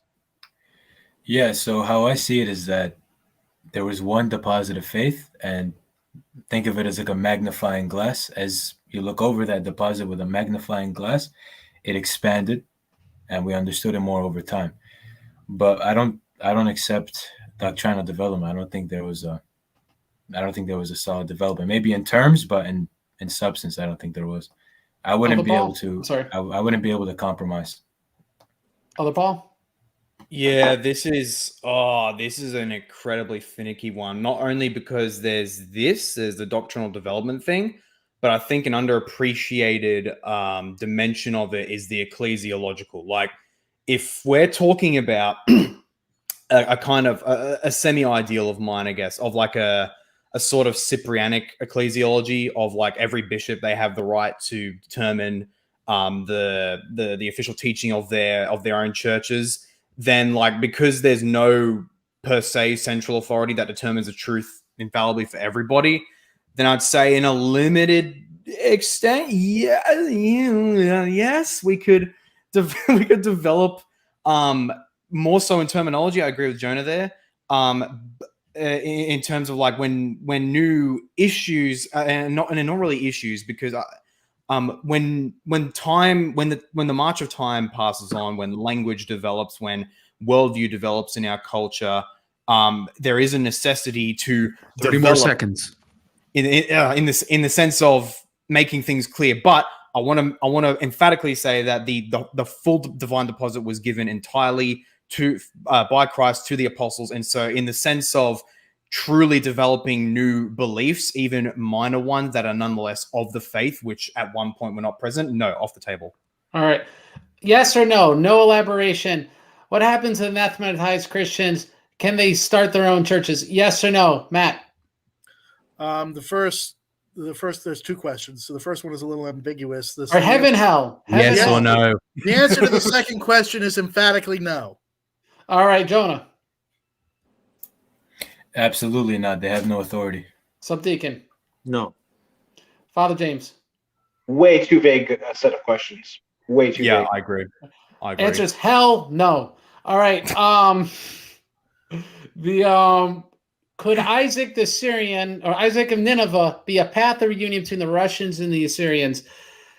Just so people are aware, because this is a meme, he was, arguably speaking, historically in communion with both of our churches, because there was a communion between both our churches, I believe, in the year 628 during the reign of the Emperor Heraclius. So I don't know if he'd be a path, but he is an example of a member of both our communions that was within both our communions. So there you go. Jonah, I'll give you opportunity for any comments. Yeah, as for Saint Isaac of Nineveh, 7th century bishop of Nineveh, I think that he would be a key to reunification and understanding the three chapters, for example, particularly the person of Theodore of Mopsuestia. He says that Theodore of Mopsuestia is accepted like one of the apostles. Anyone who opposes his words is alien to the church. So I think that as an EO, you would look at that and see, what would be the issue there between us regarding Theodore? Would there be an issue? Because, we both highly revere Saint Isaac of Nineveh. That's how I would see it. So I think that would be a bridge to unification. Maybe Bridge, at least we could agree with him and not Theodore Mopswista, which I'm sure I'm pronouncing wrong. We're going to take 3 more questions for the sake of time, because it's already been a very long show and probably the most ambitious in some sense when it comes to this spread of belief systems. Matthew, could the Roman Church ever consider Vatican I as a local synod? It sounded like in a certain peculiar circumstance you would accept this, is what we said. But how would that work? So how about you answer that? Yeah, I mean, like it depends, I guess. And I guess one sense, yes, but in order to have union with everyone would still basically have to accept what it said about the Pope and the papacy and its and to particular terms of the primacy and what it says about papal infallibility. I mean, like if everyone wants to assent to those and say, like what I said earlier, that they could agree with that, and then they say, okay, but Vatican I is still a local council, I guess, sure, that wouldn't bother me. All right. We have Subdeacon. If Christ has one nature, is that nature divine or human? That's the question posed to you. It's his both. The composite nature? Yeah, it's a one composite nature from both natures. And so is composite nature just synonymous with composite hypostasis? Do you have that terminology? Okay. So there's our answer there. I'm going to want to give both, perhaps. If Father James, you could pass it to the other Paul, if you want to, but otherwise, being that you are clergy, what is the Anglican view of the Filioque, essence, energies, and theosis? So as quick as you can, because that's a lot of. Do you accept the Filioque, yes or no? I am accepting of it, but I'm also actually prefer it not being in there. And our prayer book is actually working towards essentially getting rid of it eventually. And so then your interpretation of Filioque would be according to, let's say, St. Maximus in the letter of Marinus. Yeah, my opposition to the Filioque is only in how it was inserted, not necessarily the theology, actually. Okay. Essence energy distinction, cool or no? Basic, yes. I think it depends on what's meant by that, and I'm not a Palamas. I'm not a Palamas expert, so I'd have to look more into it.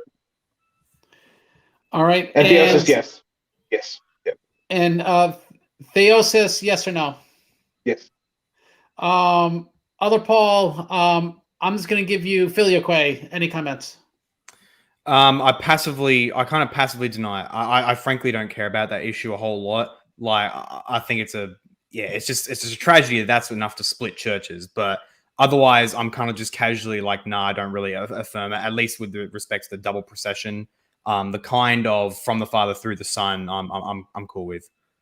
I'll break my rule, said 3 questions, but Jonah, we don't always have you here. Are Assyrians willing to accept Cyrillian Christology? Is there any sort of terminological jumping clarifications they can make where you could accept it? Cyril himself, no. But, the lens in which Chalcedon interprets him, which that would be questionable, then I would say, yeah, because we accept the tome, which you would say is Cyrillian. In that case, yeah, but Cyril himself and the stuff he says, no, we wouldn't be able to. Neb asks, and I'll answer shotgun way, how do you think the Church of East should be received back into Eastern Orthodox baptism, chrismation, confession, all 3? I think our conditions would be identical to theirs, which would be they'd have to disown their saints and accept all of ours, they'd accept all our councils, and we wouldn't accept any of their local councils that we just never recognized. And we would have to know the form of their baptism. I'm going to guess that you guys still do exorcisms of the waters, that you still do triple immersions. Yeah, it's triple immersion, name of the Father, Son, Holy Spirit, everything. And so baptism would probably be via chrismation, just considering their form is probably identical. Chrismation would still occur. They wouldn't be vested, though. Arguably speaking, they could be. Like, if we want to be really liberal, we could treat them like Novatians. It's in the canons, and they could just be accepted via confession. So it's possible. The main thing is what they're confessing. So I think we'd probably be identical with that. Unless, Jonah, would Eastern Orthodox have to, do you guys follow the canons like the Novatians? Is it even possible that we would just be vested in? Yeah, you guys would be received by a confession of faith. There would not be a rechristmation or a rebaptism. What about with Interesting. Rome? With the Roman Same, Catholic? same with Roman Catholics. It would be by confession. We don't re-chrismate. We don't re-baptize. We don't do that. Same with us. All right. And so we're going to give everyone the opportunity for plugs. And so I'm going to start backwards. Other Paul plugs. All right, plugs. You can find my channel, The Other Paul, on YouTube. I've got various other areas. I just got accepted to a new, pretty exclusive streaming service, which won't like censor you for naughty opinions like YouTube. I'll be having a launch stream there soon. I've got my website, theotherpaul64.com. Got every now and then post blogs, and I'm aiming for one major essay every month. So that's pretty cool. I'm fundraising for a Greece and Turkey trip next September, which is going to be excellent both as a personal spiritual thing and for content.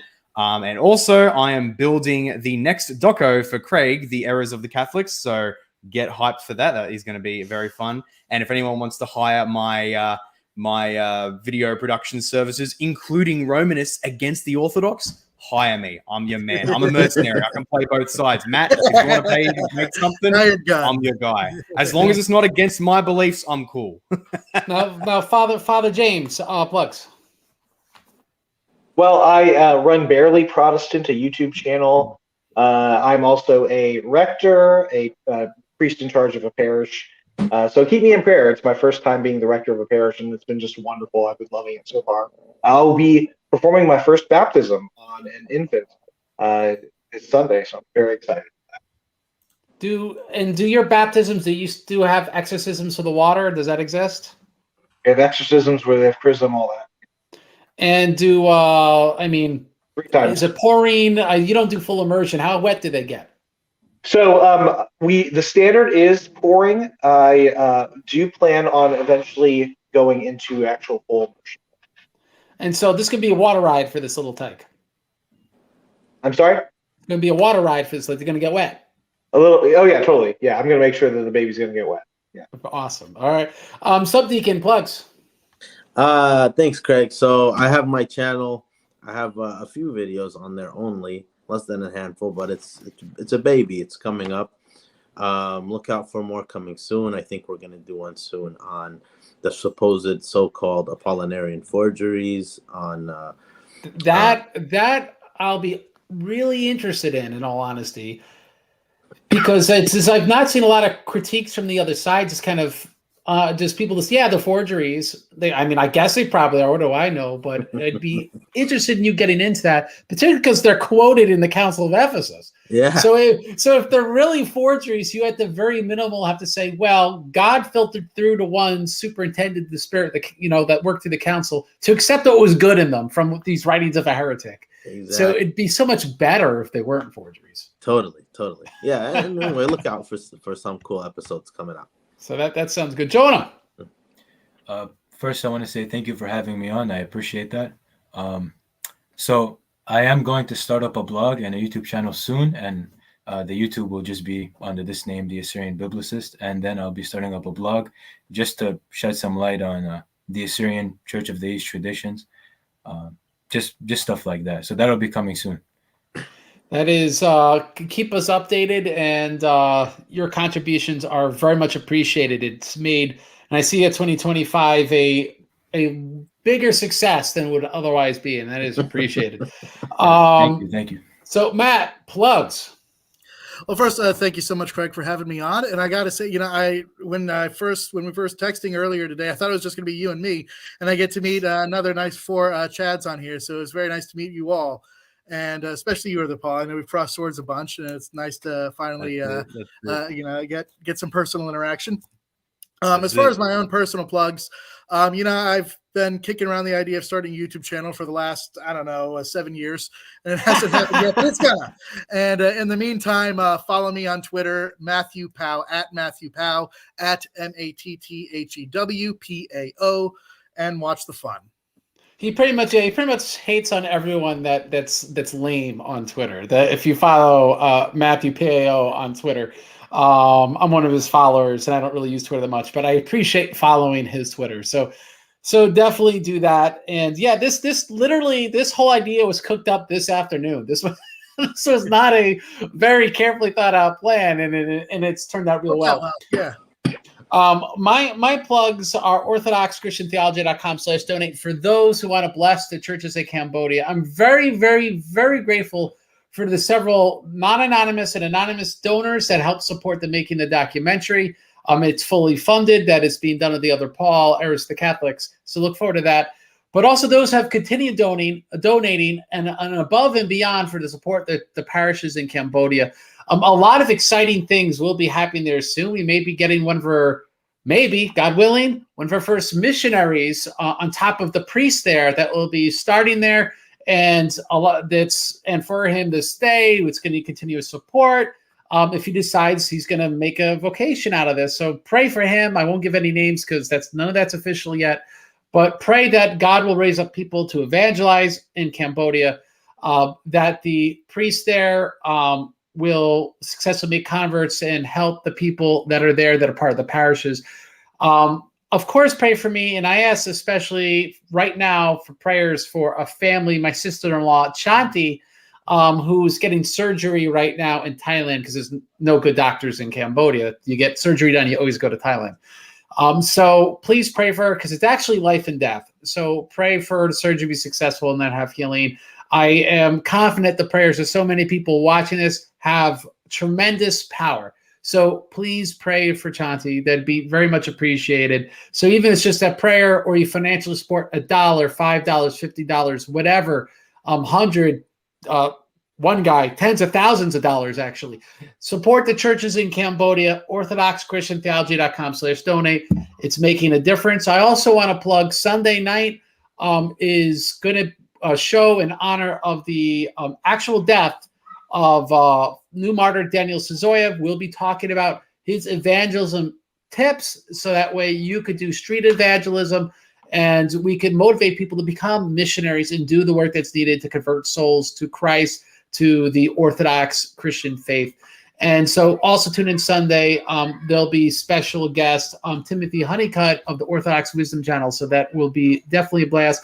And a special guest who I'll not reveal who it is, but there will be a special guest also that Sunday night. You will not want to miss it at 7 p.m. Eastern Standard Time. So guys, thank you so much for coming on. It's been a real blessing to me. This has been just a phenomenal episode. So thank you, everybody. Thanks, Craig. Now, guys, could we all do the Brady Bunch? Ready? The Brady Bunch. The Brady Bunch. No. There, the other Paul's getting to. Marsha. So I'll end this show as I end all of them by quoting Jesus Rock: "Fight to death for the truth, and the Lord God will fight for you." God bless you all. Have a great day. Amen.